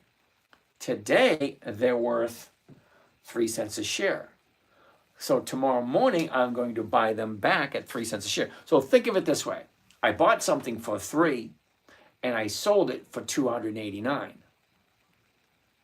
That's a big profit because right now it's worth 3. But I sold it at 289. So the stock market is someplace where you can do things backwards. You can sell something first and then later on buy it back. You just better be right. Now, the nice thing about the stock market, if I'm right, great, wonderful. If I'm wrong, I have the opportunity to roll it into the next week and try again. Because I'm here at 140 at 44. Okay, that is never ever. I'm going to open this up a little bit more. Open it up a little bit more. There we go. Okay, what is never ever going to change is my purchase price. Okay, my purchase price right there, $43.92. No matter what I do, the only way that's going to change is if I buy more stocks and do what is called dollar cost average down. Okay, so if I own it at 44, then I buy some at 37, they'll meet somewhere in the middle around 40, 50, or 41, somewhere in that area. That would be my average. The only way to change that is to dollar cost average down. I don't plan on doing that. What I plan on doing is buying it back at 3 cents. I sold it for $2.89. I'm going to buy it back at 3 cents. Then I'm going to turn around, because it's way down here, I'm going to turn around and sell the 40s. And the 40s are going for 41 to 63. So that is another 1.25%, 1.5%. Well, I'm okay with that. But is it going to hit 40 between now and next Friday? Probably not. But if it does, I will just roll it into the following week. And I'll roll it into the following week until I until I get the target price that I'm looking for. What's that? Well, it's 44. I bought it at 43.92. I have every intention on selling it at 44. That's it. But I'm going to do it every single week until it goes back up to 44. And every single week, I'll bring in 1, 1.5%, 2% every single week until I hit my target. So when I say never buy something unless you're okay with owning it for a while or understanding it, however you want to interpret it. If you don't understand the stock, which means there is a 52-week high, a 52-week low, which means I could buy it here and it can drop 50%. You have to be okay with that before you do anything, because it can and it probably will happen at some time. Stocks only do 2 things. They go up, they go down. They do not come to your house and make you dinner. They do not take the dog out for a walk. They do not make your bed, put the little candies on your pillow. They go up, they go down. That is it.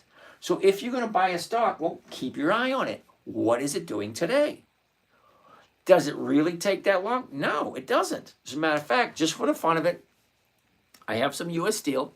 Okay, I got it at 41.25. So really, I'm going to show you how quick this should be. You ready? U.S. Steel. Okay, high, low, where was it, where is it? I get it at 41 right there. Right now it's at 37. Okay, I sold off right down here. I sold off this option right here. Okay, great, fine, wonderful. Yeah. That's it. Push it off until next week. Nothing to do today. Because it's not up to the 41. And whatever I sold, what did I sell it for?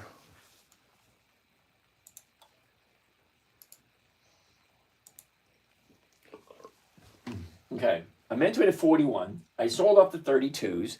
I pushed it forward all the way to the 20th, which means it's going to expire this week. But look what they paid for it, $6, which means I'm not losing anything. Okay? But I am trying to push it forward to next week. I have a working order right there. 19. Right now, it's a little bit skewed, so I'm not going to do anything today. But I am definitely going to do something by Friday. Because look at the numbers.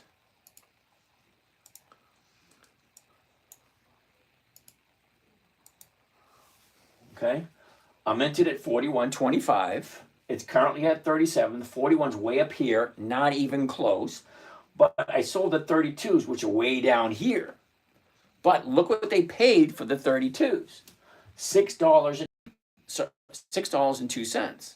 So if you add the 6.02 to the 32, whoever bought this option, their break even is 38.02. And it's not even close to that yet. So I'm not at risk of losing anything until it goes over 38.02. Make sense?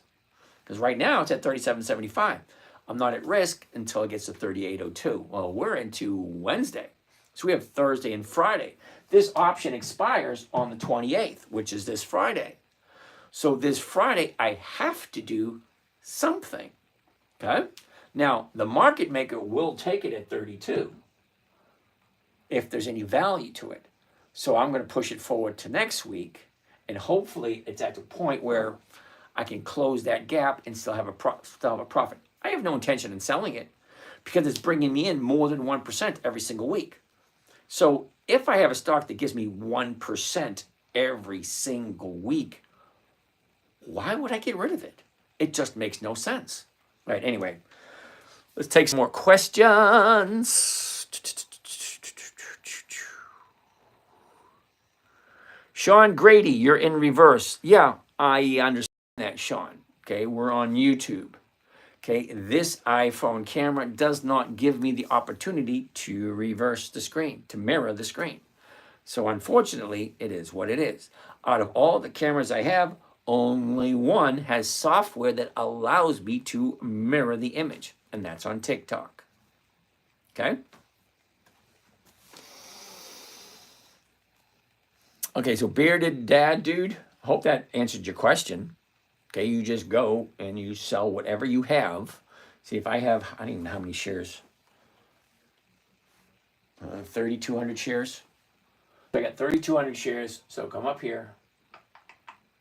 Look here. Find the one you want to sell. 8. Right now, the current price is 38.53. I want to look at the 39s. The 39s are right there, 70 cents. That's more than 2%. Click on that. How many shares do I have? Let's get rid of this. I don't need that. I got 3,200 shares, which is 32 contracts. Okay. Put in the 32 right there. Okay. Limit order. Now, I want to do a limit order when I'm selling something on something I already own. Now, when I'm jumping in, I want to do a market order because I want it filled instantaneously. But a limit order, okay, when I'm selling against something I already own, it has to be a limit order for me because that's what I want. See, right now, the current price for this one is 70 cents a share. So if I hit confirm and send, okay, this is what I'm going to make on that one, $2,200. Well, that's more than 1% of the position that I'm in. So that's a yes for me. Okay? And then you just hit send, and that will fill first thing in the morning. Okay, so let's go back to here. And let's go back to here. And let's go back to, oops, right there. All right, questions. Sean Grady, also, There is no title on the YouTube screen to know we can only suggest dividend stocks. You're absolutely right, Sean. If I knew how to do that, I probably would have. Yvonne, how are you today, Yvonne? Yvonne. That's why you be active while you're young. You're absolutely right. I'm in India. Namaste. Whoa. Don't do market orders, dude. Okay, Sean. Just work the limit. Yeah, I don't do limit orders when I'm entering. When I'm entering into a trade, it's a market order because the stock order and the option order are tied together and I already know what my order is going to be. So for the fun of it, let's do US Steel and I can show Mr. Sean what I'm talking about. 37.75 is the current price. So I'm going to do the 38s and I'll just walk you through it and see what it looks like. Let's get rid of this. Let's get this and change it to covered stock on the 38s right here. Okay, now I want to change it to one contract, just one, and I want to do a market order. Now there's a reason why I want to do a market order when I enter. Okay, the stock and the option, the stock trade and the option trade are included in one trade. So it's two trades in one. I'm buying the stock and I'm selling the option at the exact same time. So I'm buying it at the market at the open, and then I'm selling the covered call at the market at the open at like a fraction of a second later. So you already know what I'm going to make before I do it. It's one of the few trades where you know what your profit is before you even do it. So buy one covered call X US Steel, 100, that is the weekly, which means it is going to expire on the 7th of March, which is next Friday. Okay, the $38 call, because remember it's at $37.75. The closest one's going to be 38 at the market to open. Well, here's my maximum profit, $104. See, I already know how much I'm going to make before I even do the trade. So yeah, I want a market order when I'm buying.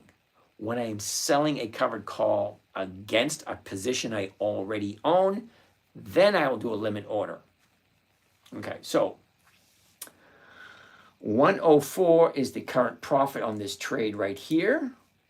So 104, and I want to divide that by the cost of the trade, including commissions and fees. You're going to love this one. Watch this.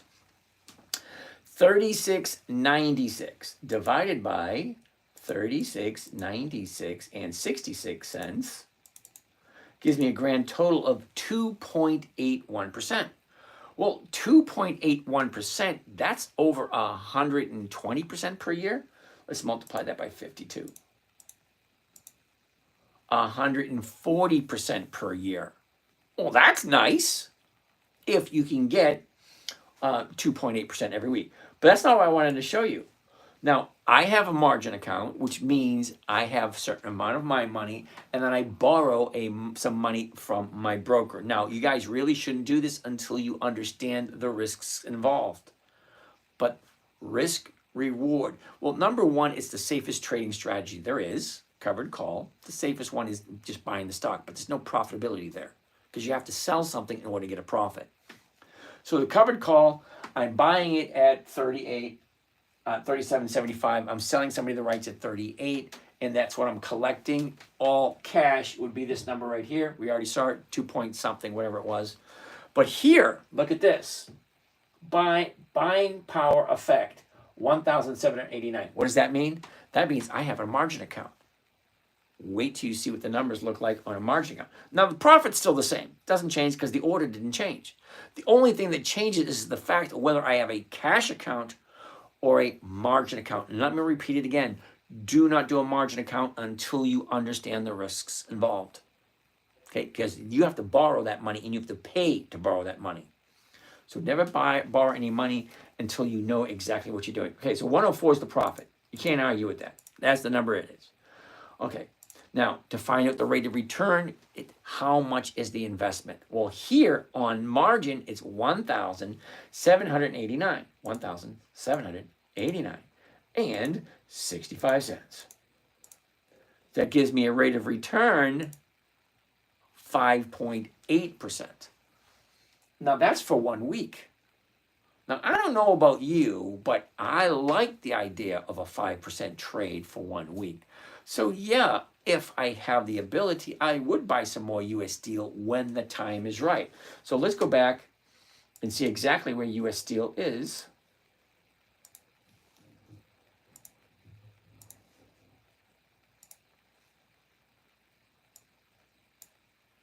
Okay, so 30 days ago, we're right about here, 36.50. We shoot up, drop back down, 1, 2, 3.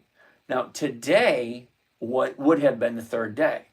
Say 1 day, 2 days, 3 days. Okay, she opened up lower. So not an ideal time to jump in. Now, if tomorrow she's higher, that would be an indication to jump in. For me, you guys got to figure out what's right for you. Okay, so we're almost at 11 o'clock, which means we have another half hour to go. So let's look at some more stocks and just stop this yabbering. Where else do you guys want to take a look at? Oh, unless super liquid like SPY. I don't do SPY. Sorry, Grady. I don't do spiders. Do I offer classes? Yes, I do. Sean, or buy an at-the-money call and sell an at-the-money put synthetic. Yeah, okay, Sean. Now, when I say, Sean, listen closely. The trading strategy I am showing here was created for my 9-year-old daughter. I showed you the video of her. That was 15, 16 years ago. She's going to be 26 this year. Holy shit. Needless to say, okay, it had to be simple, safe, predictable, consistent, and no way for her to lose. So what you're talking about right there, buying at-the-money call and sell an at-the-money put synthetic, yeah, that's going to be confusing as hell to a 9-year-old. So sorry. Now, I understand what you're talking about. And I'm sure there's some people out in the audience might understand what you're talking about. But I don't want to get complicated. I want to keep, it's basically the exact same thing I showed you in the video from 15 years ago. Hey, look at the 90-day chart. Look at the 1-year chart, the 90-day chart, the 30-day chart. Does it make sense? Do the numbers work? Now, if you really want to, we could get into the at-the-money implied volatility, the Black-Scholes pricing methods for standardized options. We could get into all that crap into the Greeks. And a lot of people won't understand it. And then the audience will just disappear and say, what the hell is he talking about? No. Simple, safe, predictable, consistent, 1% per week. Now, if 50% per year is not enough for you, then you're definitely in the wrong place because that's all I'm doing. And yeah, I know how to make more money sitting in front of my computer longer. I just have no desire to do it. Okay? You get to a certain point where money is not the motivating factor in life anymore. So for me, motivating factor is free time to do whatever the hell I want to do. Now, I do honor my commitments where I am here every morning for the trading group, and I do record every single night and live broadcast every night, except for Fridays and Saturdays. Last year, it was every single night. And this year, I take off Fridays. It's still difficult for me to do nothing on a Friday night. It's like, I want to go online. And it's like, no, I'm going to take the day off. Anyway, besides the point. If it ain't broke, don't fix it. If it's working fine, leave it alone. But you are right, okay? Doing what you're saying would make a little bit more money, would be a different outcome. I'm not looking for a different outcome. I'm looking for simplicity, safety, predictability, and consistency of profitability. I like all those Lees. They're a wonderful crowd, you know? All right, so let's keep on going. Capital efficiency. Thank you, Sean. Do I like GT? What the heck is GT, Michael? GT. It's not ringing a bell. And that's why. Okay? It's not ringing a bell because it's a monthly optionable stock. Now, I don't do monthly optionable stocks because the numbers just don't work. Now, when I say rule number 1, never buy something you don't understand. So how can you want to look at something that you don't understand? Because rule number 4, weekly options only. And this doesn't have weekly options. So when I say never buy something you don't understand, why are you having me look at something that's automatically going to be a no? Because the numbers on monthlies just don't work unless I sit in front of my computer looking at setups. Yeah, I don't want to do that. Okay, simple, safe, predictable, consistent. No, monthlies just don't work. So let's keep on going. James, the time decay on option, does it decay by the hour or by number of day? If the day would be be better to just have a call at the end of Monday. You're right, but it is by hour. Okay, the Black-Scholes standardized pricing method of options, it is a huge mathematical equation. And time from right this second until expiration, the clock is consistently ticking.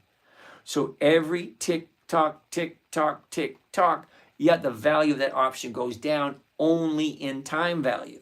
You got intrinsic value, you have interest rates, you have stock value, you have applied volatility. There's a lot of crap that goes into the pricing of standardized options. But yes, time value consistently ticks away. And the most amount of time value you're going to get on a weekly optionable stock, Monday morning, 9:30 a.m. until expiration date, which is 3:59 p.m. Friday afternoon. Now, the option doesn't expire until Saturday, but you can't do anything after 4 o'clock on Friday.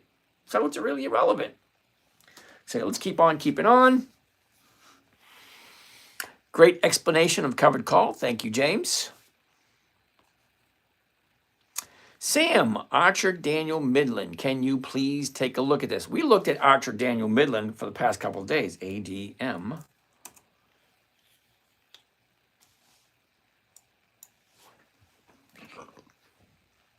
Okay, you missed the run-up. Okay, you should have got it last week. Because here's your bottom. You can't get any lower than the bottom, and that's where it was 2 weeks ago. She went up. Today she started to pull back. So I'm not quite sure what it is you want to look at, because it's not a good time to jump in after that big pullback right there.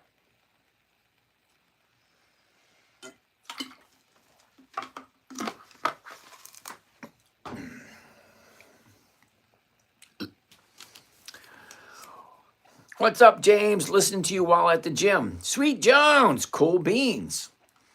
X isn't at the top of your favorites list. Why not? Well, it's on my list. Do you have a PDF about your techniques? Yes, I do. Do you offer courses for beginners? Yes, I do. That's what I'm working on. Congratulations, living the way you want and living your dream. Not quite my dream. I want to eventually. I bought a motorhome. A big fucker. But nobody wants to go in it because it's so freaking big. Says, I want to drive in this thing. It's huge. So I'm going to get a smaller motorhome and drive around the country. But my main thing, what I really want to do, is get a boat and convert it to electricity and take it around the Great American Loop. One port at a time. Just taking my time and just going all around the Great American Loop. If you don't know what it is, there are a lot of videos on YouTube. It's the waterway between the eastern seaboard, okay? You know, the eastern part of the country. So you have the Mississippi. So you go up the eastern seaboard through the Great Lakes, down the Mississippi, into the Gulf of America, and then you go back around to Florida. Now, you can cut through Florida, through the Everglades. Well, that's cool. Or, I don't know. But anyway, that's what I want to do. And that's what I'm striving for next week, the week after. But, you know, mom's at that age where someone has to take care of her, and someone has to go there, and someone has to do this, and someone has to do that. And it's like, you know what? I got nothing else to do. She is my mom. Who knows how much longer she's got. So I'm hanging around for that. After that, and then, yeah, probably I'll get a boat and float around. Okay, so, yep, thank you for that. AAO app trading. Okay. Check out Nano Coin, please. No, I don't do coins. I don't do crypto. Sorry. Getting old is the goal. No, I'd rather stay exactly where I am. Sergio, the only crypto you can send without any fees. I don't care about crypto at the moment. Hey, Steve, when rolling a stock position, will the think or swim trade read diagonal in the description? Yeah, sometimes the reading when you're moving a trade forward, sometimes it'll be called a calendar, sometimes it will be called diagonal, sometimes it'll be called double. It depends on what you're doing. Okay, now we can talk about this because Steve, you're in the morning trading group. We can talk about this in the morning, and I can show you examples. Free speech and other stuff. Why are you not selling puts to get into stocks? Well, free speech and other stuff, specifically because it's not simple. Okay, so when I say I created this for a 9-year-old, it had to be simple, safe, predictable, and you're talking about another strategy. Now, I do sell covered puts, but I don't do it here. There are so many different trading strategies. I could go into all of them, but that will overwhelm a lot of people. And that's not what I want to do. I want to introduce a simple, safe, predictable, consistent strategy so people can have an opportunity to make, 40, 50% per year safely. Now, the selling the cash secured puts, yeah, that's part of the wheel strategy. It's a great strategy. But I have to draw the line somewhere. What am I willing to give away for free consistently? Well, if 50% a year is not good enough for you, I really can't help you out. Okay?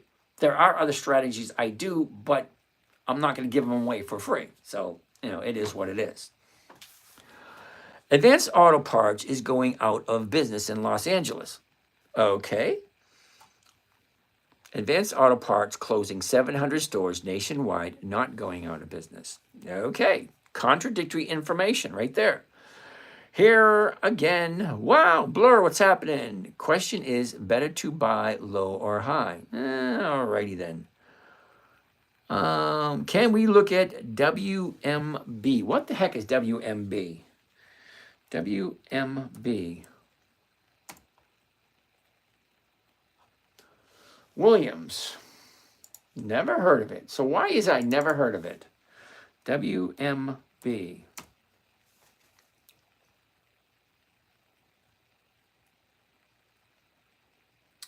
Well, look at that. Now, 2010. I was getting a little excited there for a second, but 2010. Do you know what that means? That means they've only had, now I haven't seen whether or not they increase consistently or not, but they only have 15 years of dividends. Now, we don't know if they are increasing. We don't know if they're decreasing. Well, let's take a look. But the reason why I had no idea who they are, because they haven't got to the 20-year mark. They're only at 15. And I don't even know if they consistently increase. So when I say if you're going to trade, you need to get access to a financial website so you can check out statistics. You can check out factual numbers. Well, this is Yahoo Finance. It's free. It doesn't cost anything. Now, I want to see how consistently they increase their dividends over the last 15 years. So here we go. 2010, 10 cents, 16, 20, 30, 31, 33, 34, 35, 37, 38, 40, 43, 56, 57, 58, 59, 64. 2016, we're at 64. 2017, wait a minute, beginning of 2016. Okay, March, 64. June, 64. September 2016, 20. That is a 60. Did you hear that? 60% decrease in dividend. Why would I want to invest in that? Seriously, ask yourself that question. If you are going to take your money and you're going to give it to some CEO or some financial officer, don't you want them to be consistently profitable? Well, look at here. If a dividend is a portion of the profits they share with their shareholders, okay? So if I'm going to get, let's say, 1/100th% of the dividend, and it's at 64 now, and tomorrow it's going to be 20, that is a 66% drop. Well, somewhere around 66% drop. Why the hell would I want to put my money there? It's a simple question. Okay?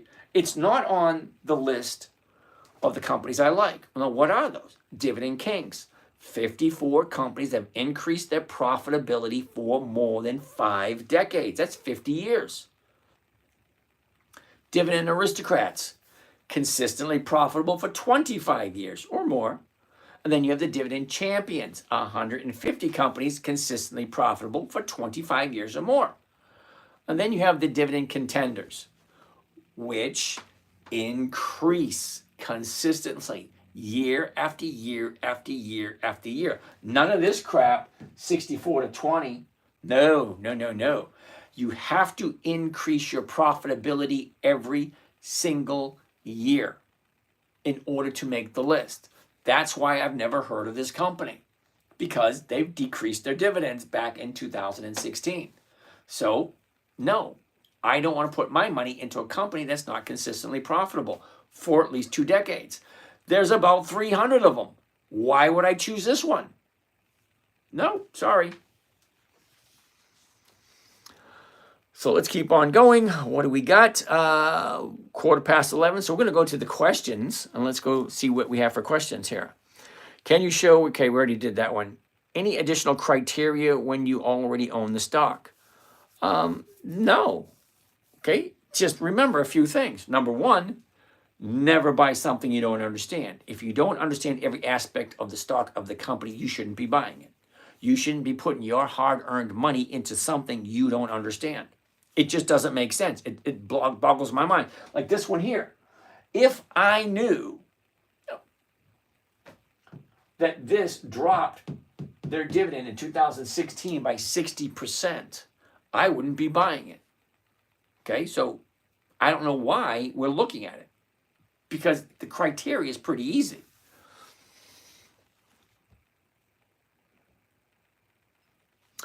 New Jersey 78. What if Dell goes down? Well, of course Dell is going to go down. Do you lose on the price of the 100 shares? No, no, no, no. New Jersey 78. Okay, understand one thing. When you buy a stock, you own it until you decide to sell it. Well, let me rephrase that.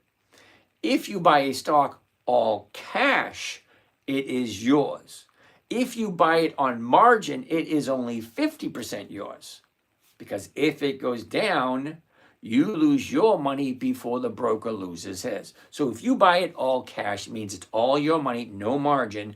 You can hold that thing until it drops all the way down to 2 or 3 cents.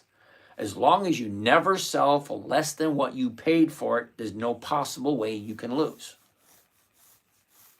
Okay, now I love Dell, because as Dell goes down, yeah, I will sell covered calls in it, and I will lower my covered call price that I sell. But I want it to be far enough away from where the action is so that I don't get called out. And then I look at it twice a day. And if needs be, I will set an alert that gets sent right to my phone. Oh, the stock just hit this price. What do you want to do? That's basically what the alert looks like. Okay, so stocks go up, stocks go down. You are going to buy something and it is going to drop to the floor. It just is. I mean, you do it long enough, you dance to the music, eventually you're going to pay the fiddler. Stocks go up, stocks go down. Just because you buy it does not guarantee it's going to go up. Okay? Sweet Jones, what day do you roll a covered call when you're selling covered calls for a lower strike price than your purchase price? Okay, Sweet Jones, I'm going to tell you the same thing I tell everybody who asks me a question like that. All depends on the numbers. Because it's a numbers game. Certain numbers are never going to change. What I bought it for, that's never going to change. Okay? Now, the current price, let's get out of this. Okay? Now, as you can see, the stocks go up, down, up, down, up, down, up, down, up, down. That consistently changes. But what you paid for it never changes. So if you know what you paid for it, and you know what the options are going for, and you sell something enough to give you some cash flow coming in, but not put yourself at risk of losing, and then you just watch it every day. Okay, it's your money. If you don't watch it every day, what do you think could happen to it? All right, so let's keep on going. Bear Dead, if you have a current call, yes, it would be under single. Yep, correct. Just own the stock and you can sell another call next week. Yep.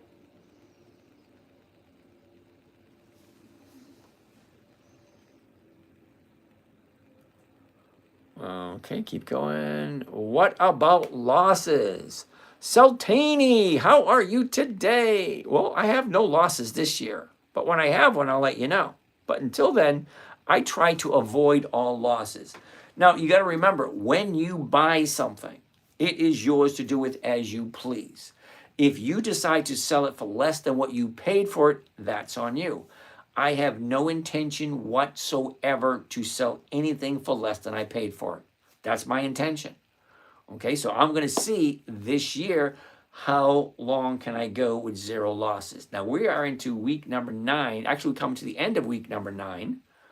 I think, is that right? Yeah, week number 9.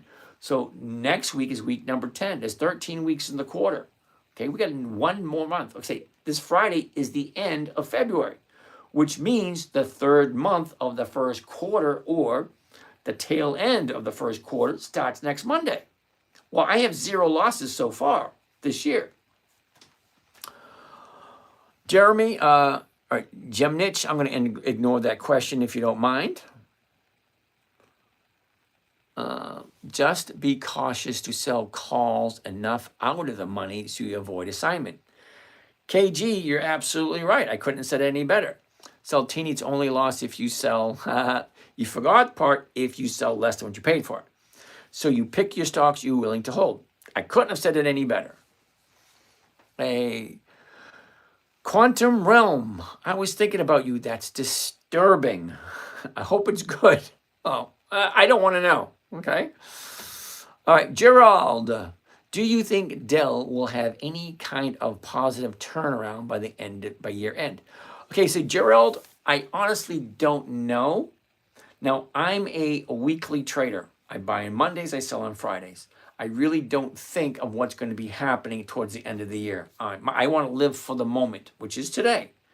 Okay, I like to have set up for tomorrow and the next day, 1 week at a time. I don't plan my life on between today and a year from now. Nope, I go from today until Friday. I enjoy the weekend and I do the whole thing again, Monday to Friday, and I do it again. Do you like Volkswagen or Goodyear? Nope, don't like either one of those. Check the numbers, Michael. Check the numbers. Garrick. Oh, wait a minute. User, what's his whatsy? What's like a Pfizer? Okay, it's past 11:20. So I'm not going to look at any more stocks. I got a whole bunch of questions to go through. So I want to apologize for that. You know, 'cause I'm here every night at 9 until 11:30. So at 11:15, I stop looking at stocks and I just answer questions. I hope that's okay. Tomorrow's another day. We'll be here again tomorrow. Yes, I actually did some trades on Altria, which is MO. Missed that. Bill, Sandy, Boxner, back again. Berg, the investor. You're new here. I don't remember that name. Quantum Antenna. Okay. Thanks for that, Quantum Antenna. If you don't own the stock when dividends are paid, do you still get the dividend payment? No. Okay. So DML Jamal, you only get the stock. Okay, hold on. That's something worth looking at. Okay, WMB. All right, we're just going to take a look at WMB for a second. Okay, WMB has a dividend of 50 cents. Okay, right here. Right there, dividend amount. Now, there's 4 dates to remember when you're talking about dividend stocks. 4 dates. Date number 1 is the announcement date. Hey, this is James from Dividend Stock Talk. This is how much money we made this year. This is what dividend we're paying, and this is when we're paying it. Well, date number 1 is the announcement date. How much we made, when we're paying it. Date 1. Date number 2 is the EX dividend date. The last day the stock trades before the dividend is paid out. And on an EX dividend calendar, that is represented by a little green dot. Okay? If I want the dividend on WMB, I have to buy the stock before the 14th. That means the 13th, the 12th, the 7th, the 28th, the 4th, the 11th, the 10th, whatever, as long as it's before this date. Okay? Date number 3 is called the date of record. Whoever owns the stock on the date of record is entitled to the dividend, as long as you own it on the date of record. Now, you can sell the stock the very next day after the date of record and still collect the dividend. Date number 4 is the payment date when you actually get your money. Okay, that's simple. 4 dates. Buy it before the EX date, hold it past the date of record, and then do what you want with it.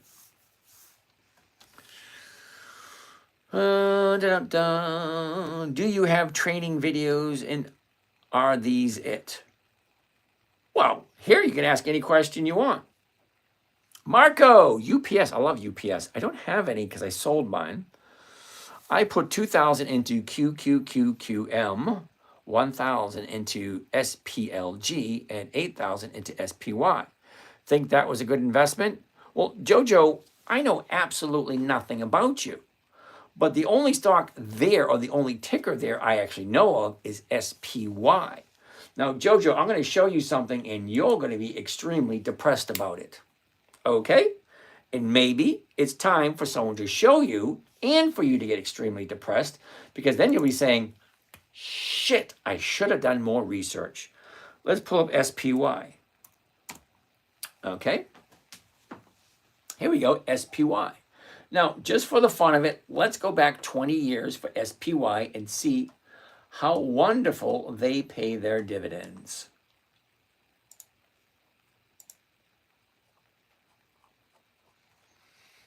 Okay, 2005. Are you ready, Jojo? Okay, listen closely. Now, consistency of profitability means, to me anyway, I could be wrong, is that every single year the profits get higher and higher and higher and higher and higher and higher and higher and higher. So every single dividend should be higher than the previous dividend. Okay? 1, 2, 4, 9, 11, 15, 18, 27, so on and so forth. Okay? Let's take a look at SPY and what their dividends look like. Okay, Jojo, hold tight. It gets really bad. All right, 2005. Now, the reason why I'm starting at 2005, because that's 20 years. Because I am 61 years old. I want to make sure anything I buy has at least 2 decades of consistent profits. Spider ain't one of them.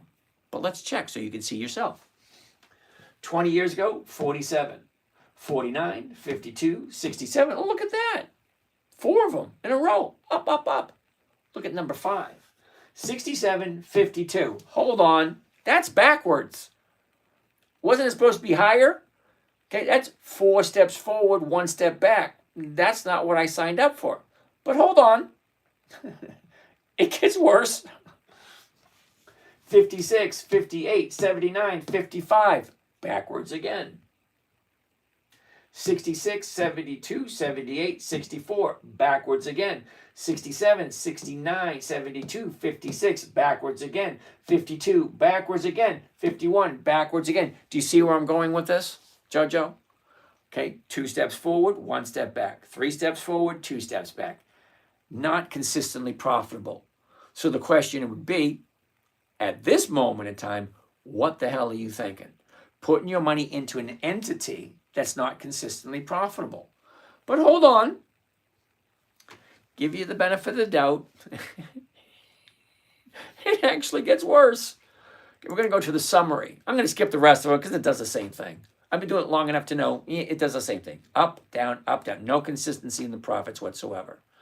Okay, so here is the summary page. Now, the summary page gives you information that should give you a good idea of whether or not you want to buy this. So I'm assuming, Jojo, that you missed this step. Here's Spider right here, S&P 500 ETF Trust. Okay, you're basically giving your money to a computer saying, here, you do it for me. Well, I'm about to tell you what that computer is going to give you. You ready? And don't give me the crap, it's an electronically traded fund. It is, Because if you go to the what do you call it, to the stock exchange, you'll notice it's all freaking computers, which run on electricity. So yeah, it is a computer generated, it's electronically traded fund. Anyway, you ready, Jojo? You're going to hate this. The yield, 1.17%. 1.17%. That means for you to double your money, it would be somewhere around 68, 69 years to double your money in the S&P. I mean, the SPY. 1.17. Now, I'm showing you how to get 1% every week. 1% every week is over 50% per year. But no. You want to invest at 1% per year. Explain to me why you think that's right. Okay, I don't do the S&P, SPY. Okay, I never heard of SPLG. Never heard of, what's the other one? QQQM.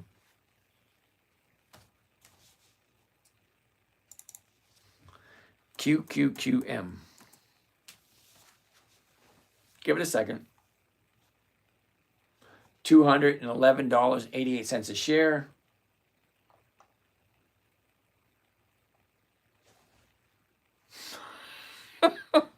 I never heard of it before, but look at what it's given you. 0.59. Do you have any idea what 0.59 per year looks like? Dude, drop me a number. We got to chat. You got all your money into something that's giving you a 0.5% a year, and then you have money into something giving you 1.1% per year. I don't even want to look at the other one because these two are, all right, you know what, never mind. It's not for me to say what you do with your money. I would just say I would never do it. All right, let's keep on going. So you're not making money on the dividends. I was confused. Okay, Gemnich, I'm only using the dividend as a precursor to tell me when to buy the stock. Okay, so first and foremost, I look at the 300 companies. Okay, Dividend Kings, Dividend Aristocrats, Dividend Champions, Dividend Contenders, Warren Buffett's list. That's about 300 companies. I then take those.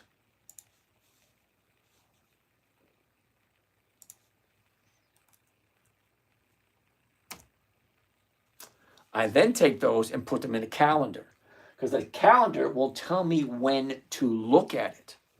Okay, so when I'm looking at it, let's pick one. Ooh, J&W, Nordstrom's right there. The 11th of March, see? Nordstrom's. If I want to buy Nordstrom's, because Nordstrom's has a tendency to go up in price 2 weeks before the dividend. So if I know that ahead of time, I can set up to buy 2 weeks before on a Monday, which is the 24th. Okay? So I buy it on the 24th, and I sell a covered call, get my 1%. Okay? If on Friday, the 28th, I'm in a profit, great. I'll get all my money back, and then I'll pick another one on the 3rd. If not, I'll sell it again and pick up another 1 or 2%. So I get 1% here. I'll get 1% here. I'll get 1% here. I'll get the dividend here. And then if it doesn't hit my target, I'll keep doing it and keep getting 1% every single week. Okay, so I have no desire to get the dividends.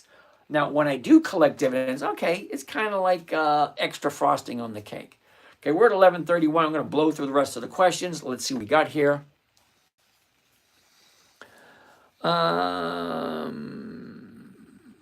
Starbucks, love Starbucks. Just Joe, love Starbucks.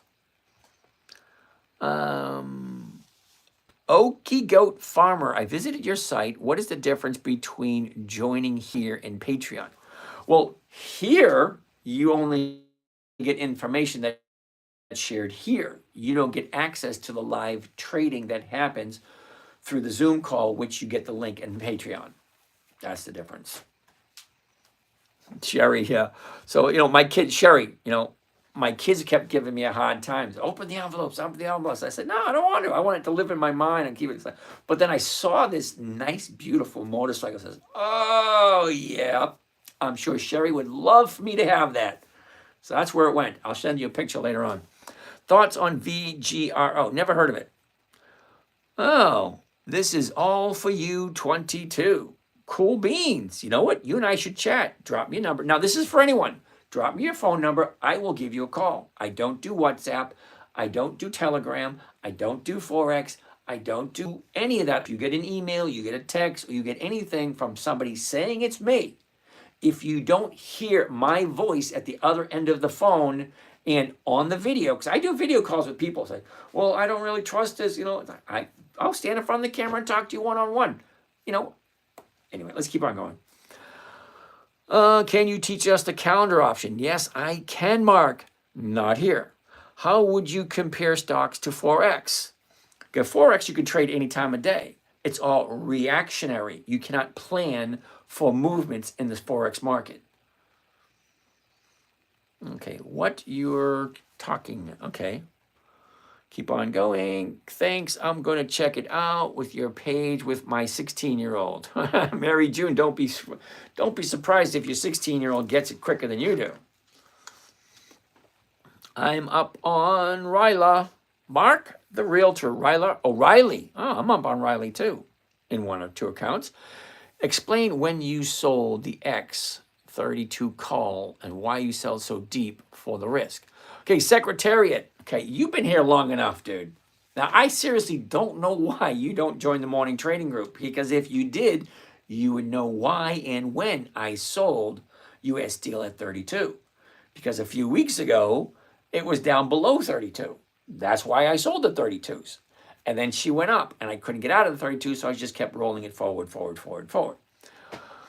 Why just dividend stocks and not other weekly option stocks, non-dividend? Okay, so Giwalo, I'm not quite sure if I said that right. Sorry, it's not a normal name, but it may be normal where you're from. Terribly sorry, don't mean insult. No, why not stocks that have no dividends? Okay, did you not hear what I just said about the EX dividend chart or the EX dividend calendar? Dividend stocks have a tendency to go up in value just before they pay their dividend. That's the key. You've got to figure out when is a stock going to move. If it has no dividends, you need another signal to tell you when a stock's going to move, other than sitting in front of your computer every single day. And if the stock goes down, and they do go down, what are you collecting as the stock's going down? Nothing. No dividends, no profits. Okay? UVV, love it. What does roll position mean? Okay, New Jersey 78, roll position means if I have an option trade where I buy a stock, I sell an option, which is basically an insurance policy giving somebody the rights to buy it from me at a certain price by a certain date. Okay, that's all that means. Rolling it forward means if I did a option trade on Monday, I bought a stock, I sold a covered call against it. If the stock drops or shoots up, in order to avoid a loss or to gain some more money out of it, I will buy back this week's option and I will sell next week's option at the exact same strike price, or I can change the strike price. That is rolling everything into the next week. So if I sold, well, let's go to one right here. Okay. This is WMB. Okay, so if I sold this one right here, the 56, for next Friday, the 7th of March, see it right there, 7th of March, and I collected $1.60. If the stock drops, I can change it. Wait, hold on. I can buy it back and sell it the next week at the same one. That gives me more time. Well, what do I need time for? Well, for the stock to move up or down, depending on where your position is. It's always a numbers game. Well, if I bought it at this price and it's here, well, do I let it go? Do I roll it forward, pick up a little bit more money? Or do I just, move on to the next stock? It's always going to be about the numbers. Where is the best? Where is the safest? Where is the most predictable place to have a consistent profit for my money to be? Your money has to go somewhere, because you're going to retire at some point, and your money has to come somewhere. Because we're the only species, the only critter on this planet, on this little rock, that has to pay to live here. We got to pay to live here. Where's that money coming from? Well, if you're working, you know where the money's coming from. When you retire and you no longer work, where's it coming from then? Social Security, are you really going to rely on that? Are you really going to give your money to someone else and let someone else be responsible for the way that you live? Or are you going to do it yourself? I can almost guarantee nobody has the same amount of interest in your money than you do. So why would you give somebody else responsibility for your money? It's not that difficult. It was created for a 9-year-old. Now, I love my daughter dearly, but it was created for a 9-year-old. If she could do it, why can't you? All right, anyway. Okay, Bruce. Bruce, I appreciate your input. Okay, now you're new here, Bruce, because I would understand. I would recognize that name. My best friend in high school was Bruce. He lived a couple of doors down. He'd stop by every morning. We'd walk down to the bus stop. Yep, we used to walk to the bus stop, quite a ways. It was like a quarter mile from Bruce's house to the bus stop. We had to walk every day. Yep. So anyway, you're talking about something, strangles, condors. Yeah, no, I don't do those here. Okay, I do one trading strategy and only one. Tracy, how you doing? Nice to see you. I'm getting ready to say goodbye, but, thanks for showing up. Okay, Popeye EPD, we looked at it already. If your contract is in the money, do you roll it position? Yes, I do. Keyword is no. Absolutely wise family living. Hassan Hood, I'm assuming you're talking about either Robin Hood, which is going to be a no because they haven't been around for 20 years yet. Have you done a double dragon? No, I have not. And I'm going to be 100% honest with you. Never heard of it. But here's the thing. I have no interest in finding out what it is. Because what I'm doing now works perfectly fine for me, and I have enough things on my plate. I don't want to have to learn something else. Okay, Popeye, we looked at EPD already. It was a no for us this week.